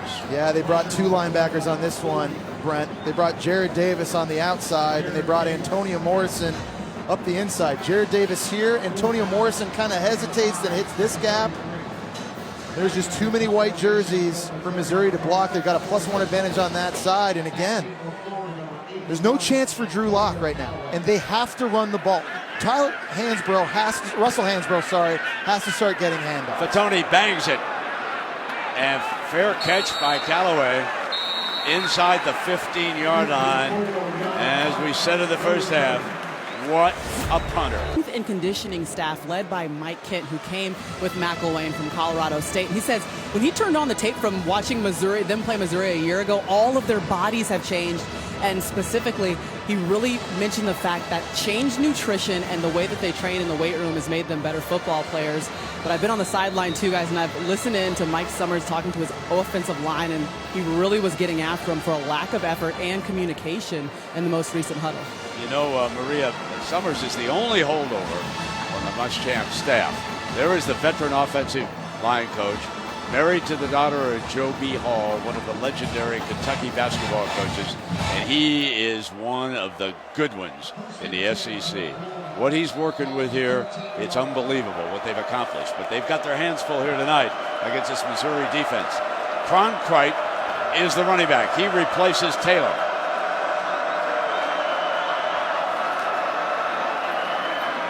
Off the left side, good run by Cronkrite for 9 yards. And you're right, Brent. People at home have to understand that the offensive line for Florida was by far the biggest question mark at the start of the year. They only had one returning starter and only 10 starts, and that was Trip Thurman at left guard combined.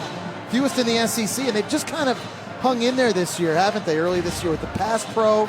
I thought they were really physical against a good D-line from Ole Miss. They got to play well here in the second half against one of the best defensive lines in college football. Second down and 2.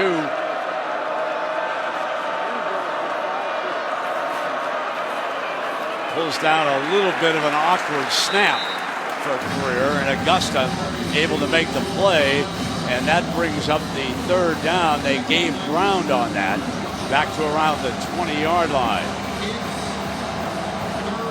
Cameron Dillard didn't put it right on the money that time.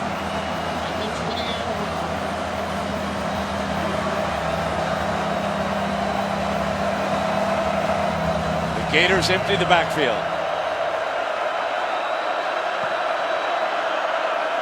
That's Goolsby, one of the tight ends.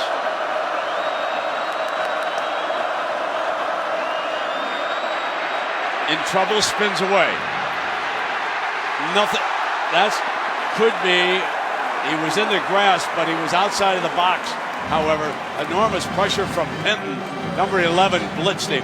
You know, I think this is an area that Will Greer can improve on, is understanding when plays are dead and just throwing the football down and punting. And he's got tremendous athletic ability. There have been so many times this year he's been able to avoid pressure and make something positive happen. But I think too often times also he's taken bad sacks because he's unwilling to give up on a down. So now it's Townsend. Hilton back deep. This is not a good punt, but it takes a terrific Gator bounce. And out of bounds at the 36-yard line.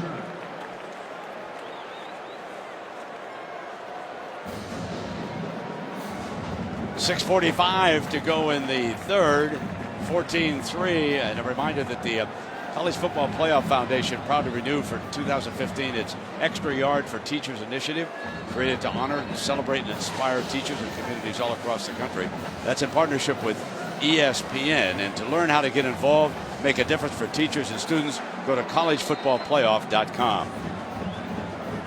See if they start getting Russell Hansbrough involved here in the running game. He needs more touches. Sent him out as a pass receiver, Jess, on the opening play of the second half here. Dropped by the tight end, Jason Reese. The thing is, you're coming off your best rushing performance of the year against South Carolina here last week with 163 rushing yards. Now, I know this is not South Carolina's defense. It's a lot different. But it was the best game your offensive line had coming off the ball. Russell Hansbrough getting back to close to 100%. He's a difference maker. It's one of your best players. You've got to get him involved.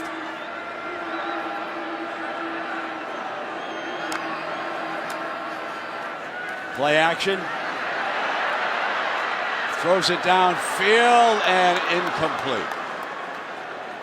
There's just no second dimension to the offense right now. And this Florida Gator defense, they're just pinning their ears back because they know what to anticipate.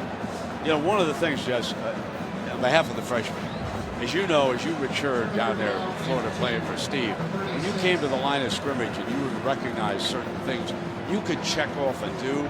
You know, Drew, just his second start against this savage defense, it is so tough. They're 0 of 8 on third down. Yeah, but you know, running the ball can help him have some success.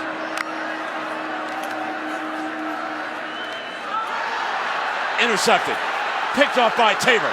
Tabor racing for the end zone. Gators score on the interception. So there's your third down. They haven't converted one of them. He makes the critical error. And it's a great job of anticipating the route by Jalen Tabor. And that's now his second pick six on the season. Had a 39-yard return against East Carolina earlier this year.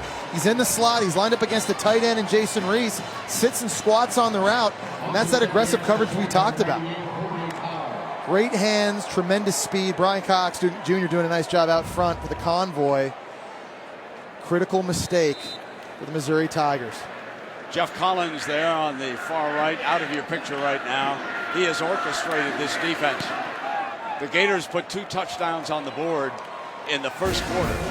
Then they were stymied. Then Collins and the Gator defense took over. Tabor with a scoring run. This is why people think it's the deepest and perhaps the best secondary in the country. Gators out. What happened is bigger than rivalries. Got mad respect for Nick Chubb. Praying for you, bro. Get well soon. And in 2 weeks, the Gators will meet up with Georgia down in Jacksonville, Florida. And the young man, all of our thoughts go out to Nick Chubb. And the last I saw from Mark Richt was that he wasn't sure that there was going to be surgery. Obviously, the studio shows will update that. We'll get further word. We'll see if the young man's going for x-rays. And everybody in SEC country certainly sends along their best to the very talented Georgia running back. Here the Gators lead after the pick six, 21-3. In command, John Gibson. Back deep, going to bring it out of the end zone. Out to the 19-yard line. And Jesse, if I have to say anything, I just think that Drew Lock is overmatched against this defense. And that's not a, you know, if you take a look at the drive chart here, the last 5 drives, I mean, just nothing's happened. Well, Brent, there are senior All-American quarterbacks that can't move the football against this defense all by themselves. And that's right now what Missouri is asking their true freshman quarterback, Drew Lock, to do. They're not two-dimensional. They're not running the football at all. And this Florida front is pinning their ears back. Their DBs are sitting and squatting on routes, anticipating pass. And it's just not fair to the young quarterback. This is Witter off to the left. Meanwhile, in baseball, the Mets on 2 home runs. Cespedes hit one. Lead the Dodgers 2-0. I just heard a big cheer down the truck. That was our producer, Scott Matthews. And Patty Mack says, "Oh, wait a minute. I lost my Pirates. Get off that Met stuff down there." Everybody's got a team in the playoffs. Cubs going home with the Cardinals, tied at 1. And how about Kansas City now, huh? They evened up with Houston. They'll go down, continue tomorrow. Quick strike. And a first down pitch. That is Emmanuel Hall, a freshman from Franklin, Tennessee. And that's the first time we've seen it. And that's okay to me there, because that's basically the extension of a sweep play. That's just getting the football outside right now. There's no drop back. Locke cannot get sacked throwing that. And you're just throwing it out and letting a playmaker make something happen in space. So it's a big first down for Missouri, and now maybe they can mount a drive. They come back with Witter. Tripped up after about 3 yards. Jesse, this just in from Eugene, Oregon. Washington State 45, Oregon 38. Wow. Final in overtime. Wow. It'll be interesting to see when the first college football playoff ranking comes out from the committee, what Oregon, how that affects their value of Michigan State and Utah, who of course both beat the Ducks early this year. And how that affects, Eugene. Yeah. It'll be interesting to see how that all plays out. Second down and 9.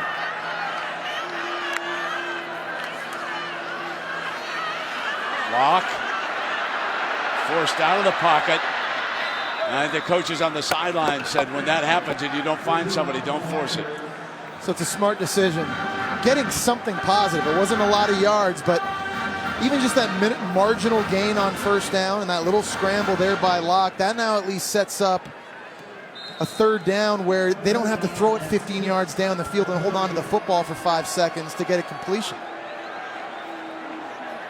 They're down in 6, and of course, we've talked about Drew Lock. But let's remember, for the last 2 years, Missouri has lost its 3 best receivers. And they're rebuilding that spot too, and they've got their hands full trying to get open against his secondary. Hansbrough back in. It's 4th down again.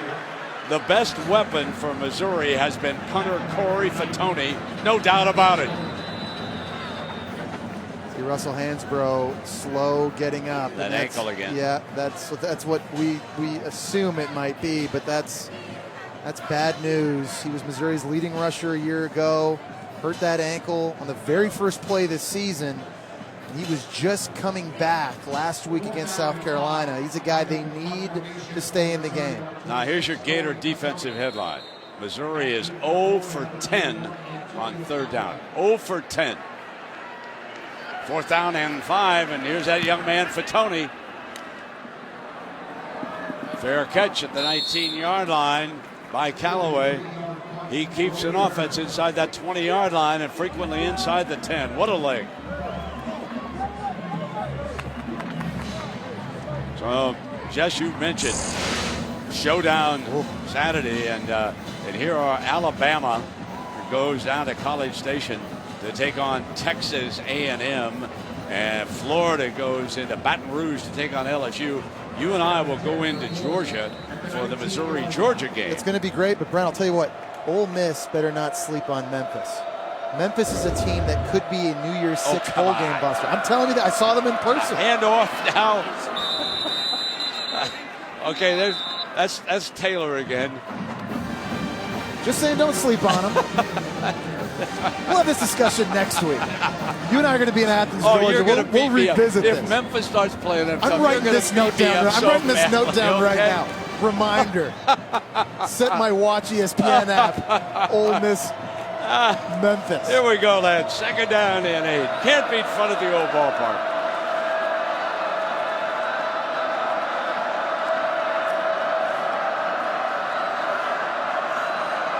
Greer's got it changed up now. Taylor, his running back, has carried 18 times for 87 yards. Greer, feather pass, and couldn't get his receiver opened on it. Both pass rushers right now just completely taking over, and the Gators don't even block Charles Harris, the most dangerous man coming off the edge for Missouri. You're going to see him right here at the bottom of the screen. Jake McGee just releases into a route. The line slides the other way. Kelvin Taylor was late coming over on a scan block. And Will Grier takes a shot right in the mouth. 3rd down and 8 for Grier and the Gators. They lead it 21-3. Who can get a first down?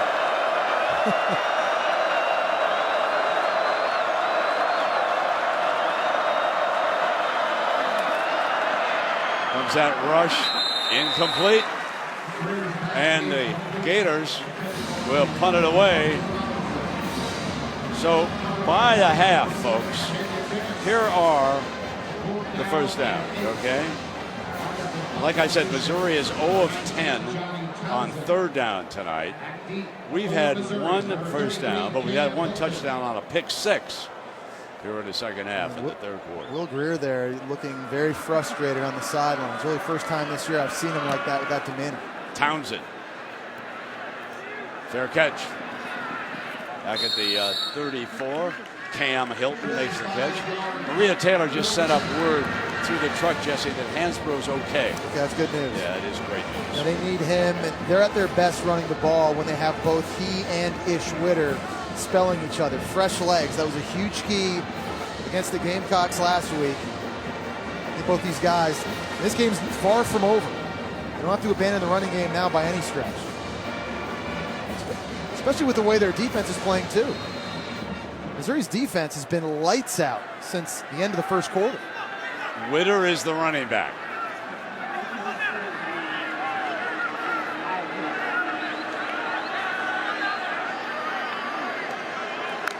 Creeping up. Gators bring pressure. They're all over him. He turns that ball loose. Gators scoop it up and dash in with it. Poole, just in case. There was all kinds of pressure. C.C. Jefferson, talented freshman. And there is a penalty flag on it. Intentional grounding. Offense. Number 3. Loss of down at the spot of the foul. Second down. Well, they brought pressure off the edge. It was Brian Poole coming. And then they brought Jared Davis in the middle, but nobody blocked the nose tackle. And it's Kyrie Clark. 54, you're going to see just right there. Just, okay, you're not going to block me. I'm just going to run right back to your quarterback. C.C. Jefferson gets his hands on Drew Lock. He throws it into the lap of an offensive lineman. Again, a throw on first down. Bad result. Now they drop it off to Witter.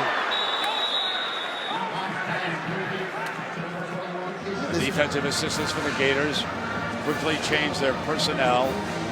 Total yards for Mizzou, 150. They've rushed for 33, and they've passed for 126 here tonight against this Gator D. And I dare say there's probably some players from Ole Miss watching this game are saying, those guys can bring it. Chad Kelly's probably one of those guys at quarterback. Third down and 18. Freshman, his second start, has no chance. No chance. Goes downfield, great catch. And he couldn't hang on. That was Marcus May hammering away again on Nate Brown. But that's a play that Nate Brown has to make. You heard Gary Pinkel tell Maria right before the half started, guys around him need to make plays. So here's a shot right down the middle of the field on a post. It's right in his hands. You've got to secure that, bring it into your body, and make the catch. Yeah, it's a great play by Marcus May at safety, but Nate Brown is too good of a receiver to drop that. And it's been one of those nights for Gary Pinkel. The punters are the busiest players on the field. They let it roll down inside the 30-yard line. You can hear the coaches yelling at them, let it roll, let it roll. Well, a reminder coming up next now on SEC ESPN Network. Join our analysts. They'll discuss all the SEC news. Alabama leads Arkansas 20-7 now. Inside of 6 minutes left in that one. So they restored a little order to that game.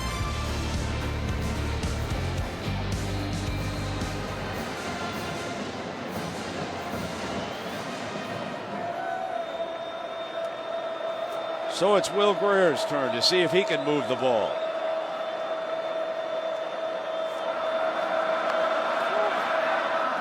He does. Robinson, midfield, down at the 45-yard line. It's a good read by Will Greer. He just had the access. He's really good at taking the profit. When he looks outside and sees a lot of room between his receiver and a cornerback, that's where he's going with his eyes right away on a first read. Homecoming crowd grows quieter. Trying to stay in the middle of this one if they can.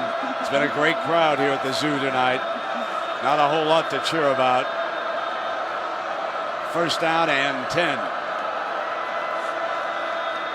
There's that toss play. Taylor pounds back into the middle. We're talking a lot about this pass rush from Florida. I want to give Missouri's front guys some love, though. This is an unbelievably talented defensive line. I don't know where Gary Pinkel finds these guys. You lose Michael Sam, the SEC Defensive Player of the Year, and Coney Ely to the second round 2 years ago. Last year, Shane Ray, Marcus Golden replaced them. They go first and second round in the NFL draft. Now you just show up with guys like Charles Harris and Walter Brady and Marcel Frazier and Terry Beckner Jr., freshmen and sophomores. Where does Gary Pinkel find these guys? Second down and 8. Taylor, the underneath receiver. I got to tell you, Brothers read that beautifully. He came from an angle on that. He had a shot at that ball. He's had a great year, Brent. Third in the nation in tackles with 39 coming in tonight. He's got tremendous speed. He does a really good job, I think, on film, watching him, diagnosing plays and reading his keys. Right here, man-to-man coverage. There's no hesitation. Speed to get outside, covering a fast back in Kelvin Taylor. Fought through an ankle injury he suffered against Kentucky just a few weeks ago. It's been a big, big part of his defensive success. Third down and 8 for the Gators. He's going to try to run for it, and he's got it. Great vision by the quarterback that time. He saw that alley open up, just took off forward and got the first down. We talked about how Missouri has to have great rush lanes. Right here, they bring a guy this way. He comes here. This player loops in, but there's a crease right in the middle of them for Will Grier to get through. They're bringing one more than Florida can block, but because they didn't have gap integrity, Will Grier makes them pay. Ball at the 25-yard line for a first down. Grier checks over to the sideline.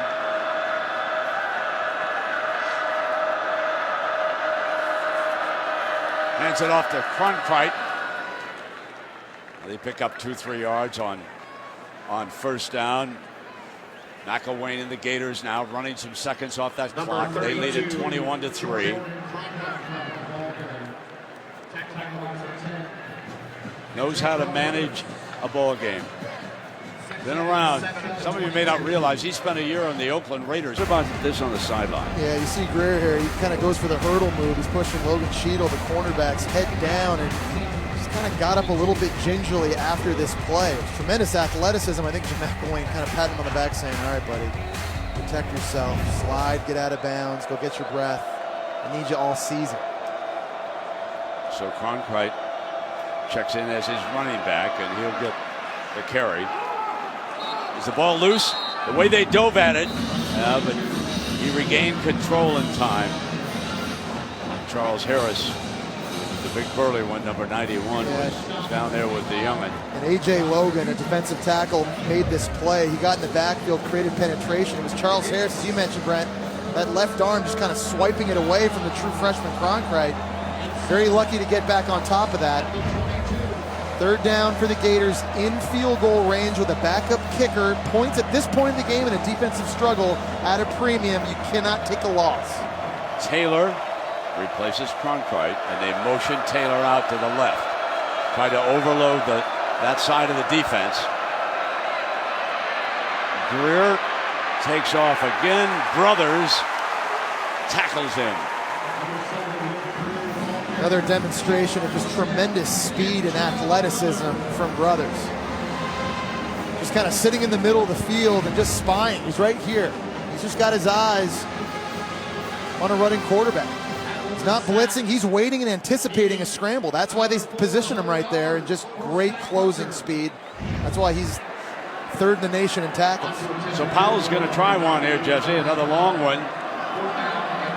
We'll see what he can do. 41-yarder, and they're going to run a fake out of it. They're going to put Townsend, use a motion man here on fourth down. They're going to let Townsend throw it. McGee runs to the left. There's a penalty flag on the play, and the punter takes a whipping from Walter Brady. Don't try that stuff on me, number 56 says. But there was a penalty flag. Let me point that out. Walter Brady. Penalty flag on the field. Just a tremendous job, if nothing else, of just the discipline by Missouri. A field goal safe mode. Both coaches waiting for this call.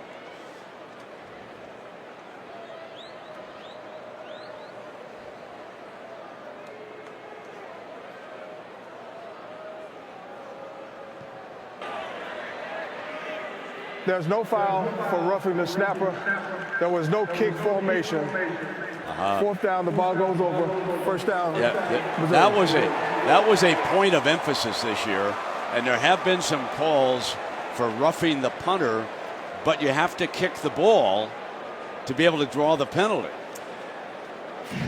So they're trying to get Jake McGee. He's a tight end. He's sneaking in here, and he's going to be running the wheel route down the sideline. He's going to roll out, and that's kind of what they were hoping to trick Missouri with. You see Shear, number 30, did a good job staying home and covering that. And you're right, Brent. I have to tell you, I was watching the center. He's a freshman from Henderson, Nevada. We'll get back to this. Penalty flags. I have to tell you, folks, Ryan Farr got abused number 62 as the center. 5-yard penalty. And it is the reason why you have to defend these players, and a point of emphasis, because their head is down, and you put them up over the middle, and he just got beat on. On a normal punt or field goal, you're supposed to give him at least 1 full second before you can make contact with him. But on a play like that, you don't get that same protection. He said, let's not do that play again, okay? Or if we do, let's kick it. Just throw it next time. Here's Hansbrough, and he powers out. Just show everybody in the middle of the screen. Yeah. Young center. So we got our guy. He's going to be right in here, and he's not used to this happening. A guy that's only 213 pounds, and he's a true freshman. He's got a 340-pound defensive tackle lined up over him. Welcome to the SEC. Isn't that the truth? 2nd down and 8 now. High snap. Locke pulls it down, gets it handoff. Hillsborough breaks free. Their best running play of the game, and it comes in the 4th quarter, trailing 21-3. He's still a little gimpy. We've talked about Evan Boehm being back at 100%, how key and critical he is at center, number 77. Watch this block outside, locked up man-to-man with number 54, Kari Clark. Not only does he get pushed, but he gets positioned for just a second. And that allows Russell Hansbrough outside. Continue to run the football. Witter checks in as the running back.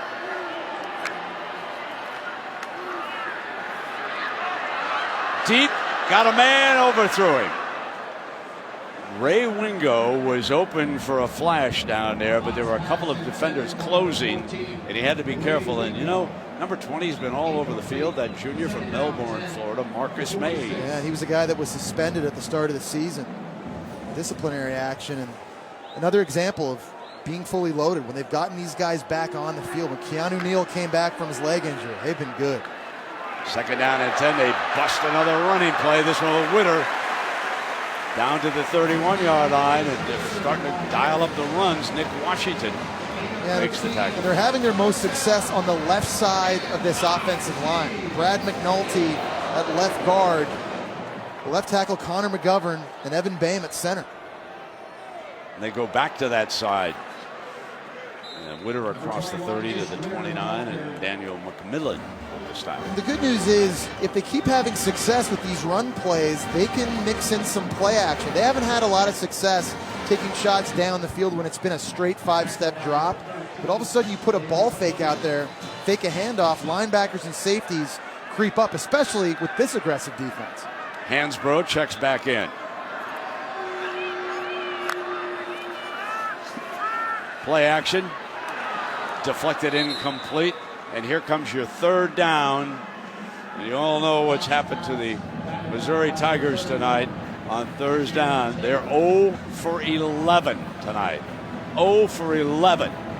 This is 3rd down and 6. And field goals don't do them any good at this point of the ball game. So if you're offensive coordinator Josh Henson, you got to be having some communication with Gary Pinkel right now on the sideline about, what do you want me to do on 4th? What pass play, what run play are we thinking about? Because we need touchdowns.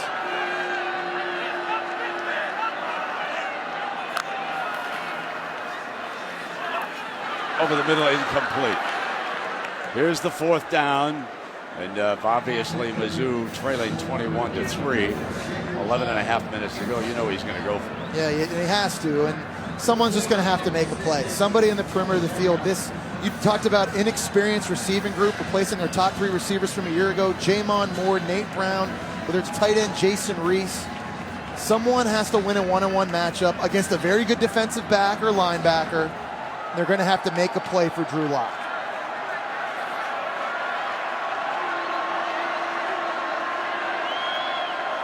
Brown, the motion receiver to the slot.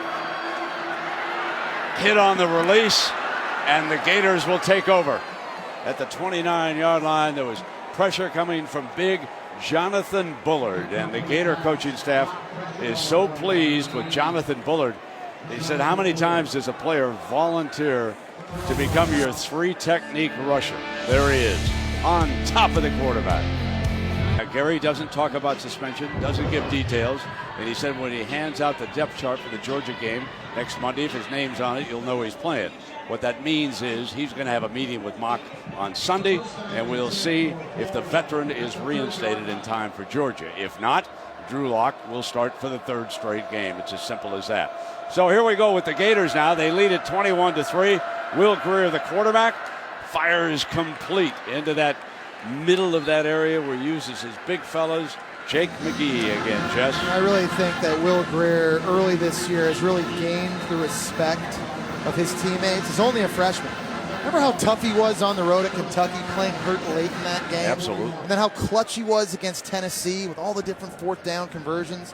And then he brings his A game to the ballpark against Ole Miss, throws 5 incompletions. And I think his team around him has responded to him. And that's something Jim McElwain was looking for at the start of the year when he was trying to decide who his starting quarterback was going to be. Taylor directly behind Greer as the running back. Taylor's carried 19 times, 89 yards, scored 2 touchdowns in the first quarter. And here he comes again. Closing in on 100 yards. Good stop by that freshman Ivy down there. And let's check in down below with Maria Taylor. Well, guys, you saw Will Greer take a big hit, and he did spend some time with the training staff getting his right ankle retaped. You can see it on the outside of his foot, so that's something to watch as the game continues here. Yeah, you know, I'm a little bit surprised, but he's a tough kid, Jets, as you pointed out. I thought we might see Harris, but, you know, Jim's still not easy with the time left on the No, the game's certainly not over, and Will Greer has proved, especially in that Kentucky game, he can play hurt and still play pretty well. Yeah, you made that mention, and certainly from the pocket, drops it off to Taylor. Near side and out of bounds. You know, one thing, though, and they'll teach you. They'll go over when they get back in. As a quarterback, you don't need a high jumper. No. And you also kind of need to get down. And you know, right here, I mean, he's an unbelievable athlete, and you know that. I can see that. But, you know, you're a big key to this football team potentially going to Atlanta and playing for an SEC championship, and you got to learn how to manage your own body. He takes a lot of hits. Sometimes it's not his fault, but because of his creative nature and his want to always scramble, kind of be heroic, he puts his body in harm's way, and I think he can do a better job for the remainder of his career of managing some of that. Now the Gators are 5 of 14 on third down, and that's 6 of 15 as he hits Robinson for the first down against the defender who was John Gibson. Yeah, Demarcus Robinson has become a lot more consistent as a wide receiver. No one's ever doubted his playmaking ability, but there were times last year he wouldn't run the right route, he wouldn't run it with great effort, he might drop a pass. This year, he's running harder, he's being more precise in the route running, he's been dangerous after the catch.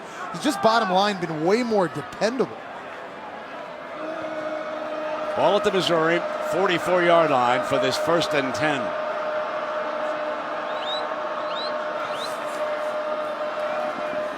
Now Kelvin Taylor, and again he's closing in on 100 yards for the night. He scored both touchdowns rushing in the first quarter. Tabor with a pick 6 as the 3rd touchdown. It's been another one of those defensive masterpieces that the Gators wove against Ole Miss, and they're doing it again here tonight.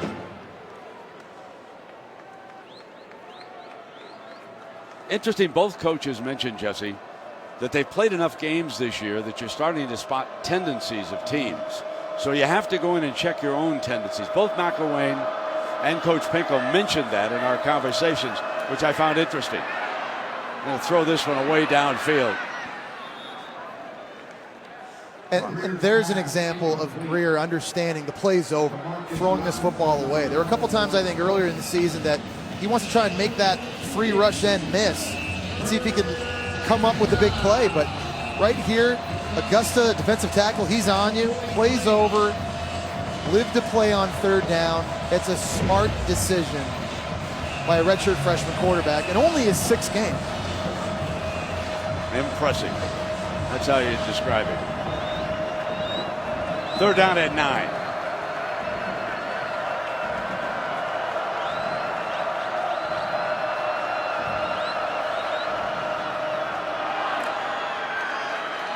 Still short of 100. Fumble! But I believe he was down. Let's see. Yes, the line judge had a good view of it when the ball came out. So Shear giving credit for that tackle. And here comes 4th down now.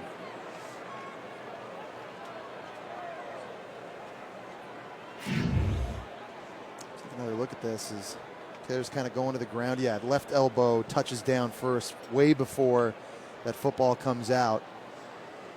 Good call by the referees. Punt unit on the field. So here comes our 16th punt of this game.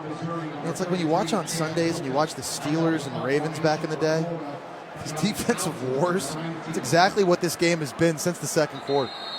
8 punts apiece. Hilton is back deep. He'll return. They will give Townsend a little more room to operate with here. 7:44 left on the clock. Depth day John Taylor. Offense number 19. That penalty is declined. 4th down. So Taylor with 96 yards here tonight. He's carried it 22 times. And so here comes our young man Townsend. I dare say he will not be passing on this play. Hangs it, and Hilton with the fair catch. Good punt by Townsend. 11-yard line performance. Yeah, it's been the Gators defense, and they've had pressure on true freshman Drew Lock all game long. They've done a good job in the back end. They've created a couple turnovers. That interception by Marcus May. Jalen Tabor jumped in front of one for a pick 6 himself, but whether it's been interior, coming from the outside, blitzing, defensive coordinator Jeff Collins has had a phenomenal game plan ready to go. You see that. 5 quarterback hits, 3 sacks, 2 picks, and a score. Witter is the running back for Missouri. 7.5 minutes remaining. Work a couple of stunts. And breaking away neatly is Jason Reese, that tight end who, Jesse, as you reported, replaced the injured Sean Culkin. Yeah, and I think I want to go back to Jeff Collins and the hire by Jim McElwain this offseason, bringing him in from Mississippi State. Tremendous familiarity. His schemes has similarity to what Will Muschamp did, so it was easier for this defense to learn. And, of course, he's coached in the SEC. He's familiar with their opponents. 1st down. Witter. Davis with the stop. And I've loved watching this guy play. There was an injury earlier this year to Alex Anzalone at outside linebacker, and it forced Jared Davis on the field. He's brought a physicality to this defense. This guy has bad intentions. Whether he's hitting running backs, whether he's hitting tight ends or receivers, he is an artist at these tough shots.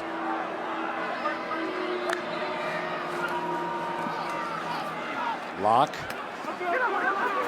Complete. Left twitch. Spotted for a 1st down. See now the sense of urgency from Missouri goes way up. Tempo's got to be faster. Every second precious, every second counts. And now you have to start pushing the football down the field. Taking a look at this again, outside. Yep, left which definitely not down. Hansbrough back on the field and swallowed. First to hit him, Marcus May, who's had himself a ball game. Sure has. Well, I think one of the reasons why the secondary is as highly valued as they are is because they have guys that want to be involved in stopping the run.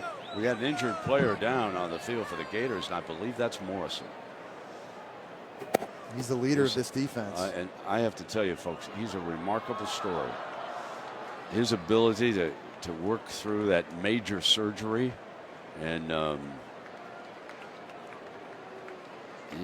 Maria, I know you've been close to Morrison on that rehab, and you told me you'd never seen anything like it. No, I mean 9 months after his surgery, he's basically out on the field, and he tells me that he feels more explosive and even faster and stronger after his knee surgery than he did before. But, you know, he was a big key part in Jim McElwain taking over this program. He needed to get buy-in from Antonio Morrison, and he told me that that's one of the first things that he did as a leader for this defense. He was a leader for Muschamp's defense, but he wanted to be successful in his final season. SEC Player of the Week for his great performance against Ole Miss with 15 tackles. Lock in trouble. Gets it into Hansborough's hands, and Short, Will Short. Well, you know, injuries to the linebacker position has been kind of a theme for this defense this year. Alex Anzalone and Jeremy Powell were lost earlier in the year, and it's left them short at the position. So they've had to play a lot of their games with only 2 linebackers on the field. They stay in that nickel package with Brian Poole.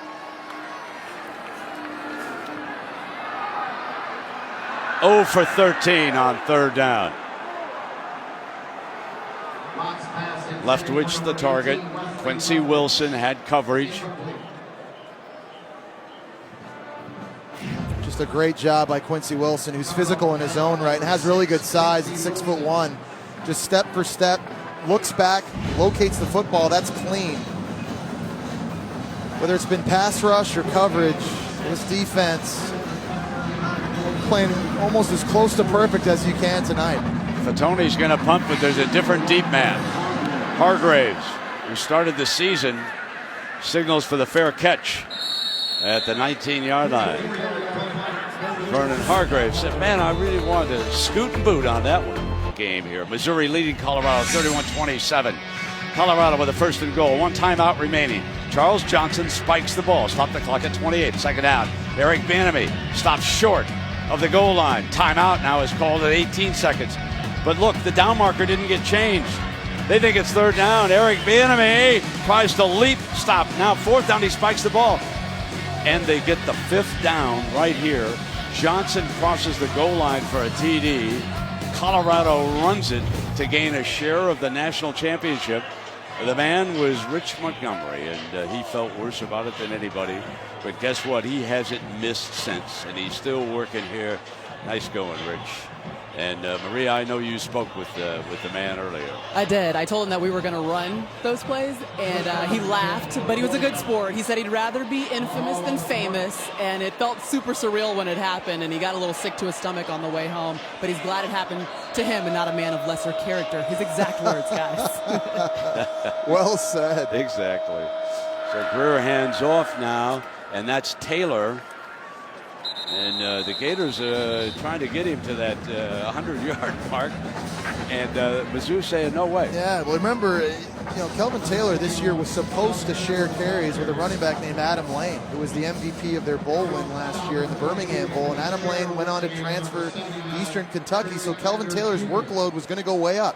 2 true freshman running back behind him in Scarlett and Cronkite. You can't say enough about Kelvin Taylor and the way he's played earlier this year and the leadership he's helped bring this offense. But there was that one moment that turned around the young man's career and life, involving head coach Jim McElwain and his father, who talked to him on the phone, and he's been a different athlete since then. He's got his 100. Way to go, Kelvin. How he responded following that incident when he made the throat slash and went back to the sideline, I think did a couple of things to this football team. First of all, it indicated to Kelvin Taylor that that's not going to be tolerated. And then everybody else on the team saw what Coach McElwain did. They talked a lot the next week. Father talked to the player, and it's been different. That was a turning point for the discipline on this football team, and you can see it the way they played, Jesse. That was a big moment for the Gators this year. No doubt about it, Brent. 3rd down and 1. They switch the attack over here inside of 4 minutes now. A little bit of a toss play.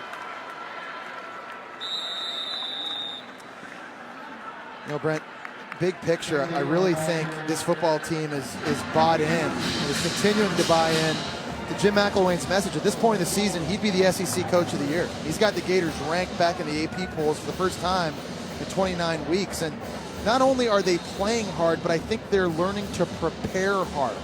Their practices are more competitive. They're getting better effort. If you had asked me at the start of the year, and I would have told you, yeah, it'll probably take Jim McElwain maybe 3 solid years before this team is competing for the division championship. Well, it appears as though through the first half of the season, he's got this team on fast track. No doubt. 1st down and 10. Gators are closing in on 6-0.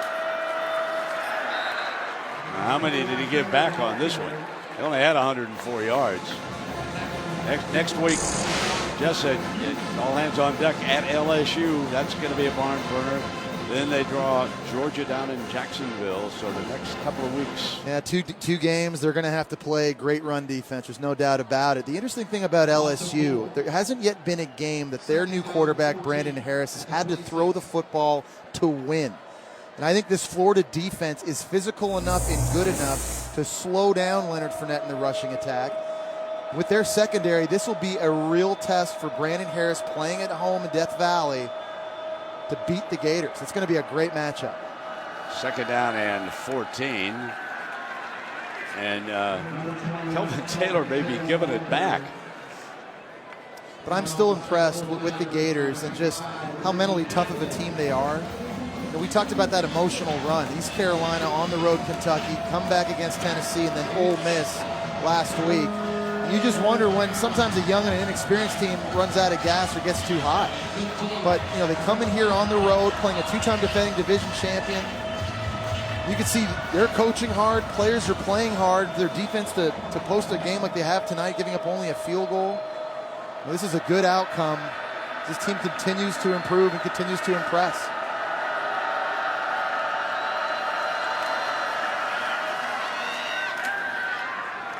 Battling against that tough defensive front. That's Taylor's 28th carry of the night, and he had given it back until that run. He was down to 99 yards because of the losses on a couple of runs.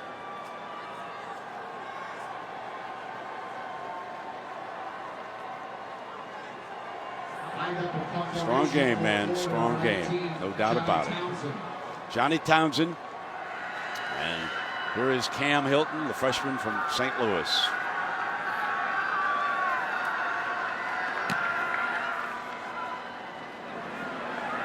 The young man from Webster Groves, who was a safety in high school and switched over as wide receiver when they were even more shorthanded after that automobile accident. Demonstrating pretty good hands on Murray. And Jesse, the Gators drove 52 yards for their 2nd touchdown. Yeah, they were on fire early, and they had tremendous balance, getting it going with Kelvin Taylor on the ground. Ahmad Fullwood down the seam, setting him up inside for an unbalanced formation. Quick handoff to Kelvin Taylor. Brent, the offense has only scored 2 touchdowns tonight. They haven't had a great day, but they are playing an excellent defense. A lot of young players still. Will Greer again, only a 6th start. A lot of other guys like Antonio Callaway learning as they go. Well, they were only able to get into the red zone 3 times tonight, and they scored 2 touchdowns. That's Witter for Missouri who did that. And yards on a completion was 10.4, I note after here. They had some nice yards after the catch. Had 93 yards tonight after the catch. Yeah, which was big. And for Drew Lock in Missouri now moving forward is Gary Pinkel on this team. Look, your defense is going to keep you in every game you play. It's just going to come down to offense, as it has all year early this year, to making enough plays, finding ways to be more explosive. Incomplete. It's obviously a learning experience for Drew Lock in his 2nd start. This is a night and day experience compared to what he had last week against South Carolina. Played a way better defense today. And he's going to learn and he'll bounce back. But I'll tell you what, he's playing another very good defense right away on the road next week between the hedges. Now that pass rush is serious, and go back to the drawing board with offensive coordinator Josh Henson. They are 0 for 13 now. Here's your 14th 3rd down. They're going to get one. And it was Abington, the running back. That's their first 3rd down conversion with 36 seconds left in the game. Obviously a lot of sense of urgency now for Missouri moving forward, because that game in Athens next week in all likelihood is an SEC East Division de facto elimination game. Both teams already with 2 conference losses. And that's Tyler Hunt getting a carry. The final seconds will tick away here. The Gators are going to go to 6-0. They didn't turn the ball over tonight. Greer threw for 208 yards. I've got Taylor unofficially at 99 yards. And I know tonight. It breaks your heart. It does. I wanted to. You've been all over this. I know. Young man. Just give it to him. And here comes Jim McElwain. Out with Coach Pinkel, two outstanding coaches here in the SEC. Jesse, I think you've talked about it, but the Gators don't have a lot of time to relax because it's Baton Rouge. You're next. right. It seems like every week is the biggest game of the season, and that's certainly how the Florida Gators want it now. That they mean more the more you win, and obviously it'll be easily the most hostile environment they've played in. They're going to need their defense to play great against a Heisman contender, and Will Greer is going to have to play great against an athletic defense. Coming up next, SEC Now, presented by Hardee's. Final score again, Florida 21, Missouri 3. From Maria Taylor, Jesse Palmer, I'm Brett Musburger saying so long.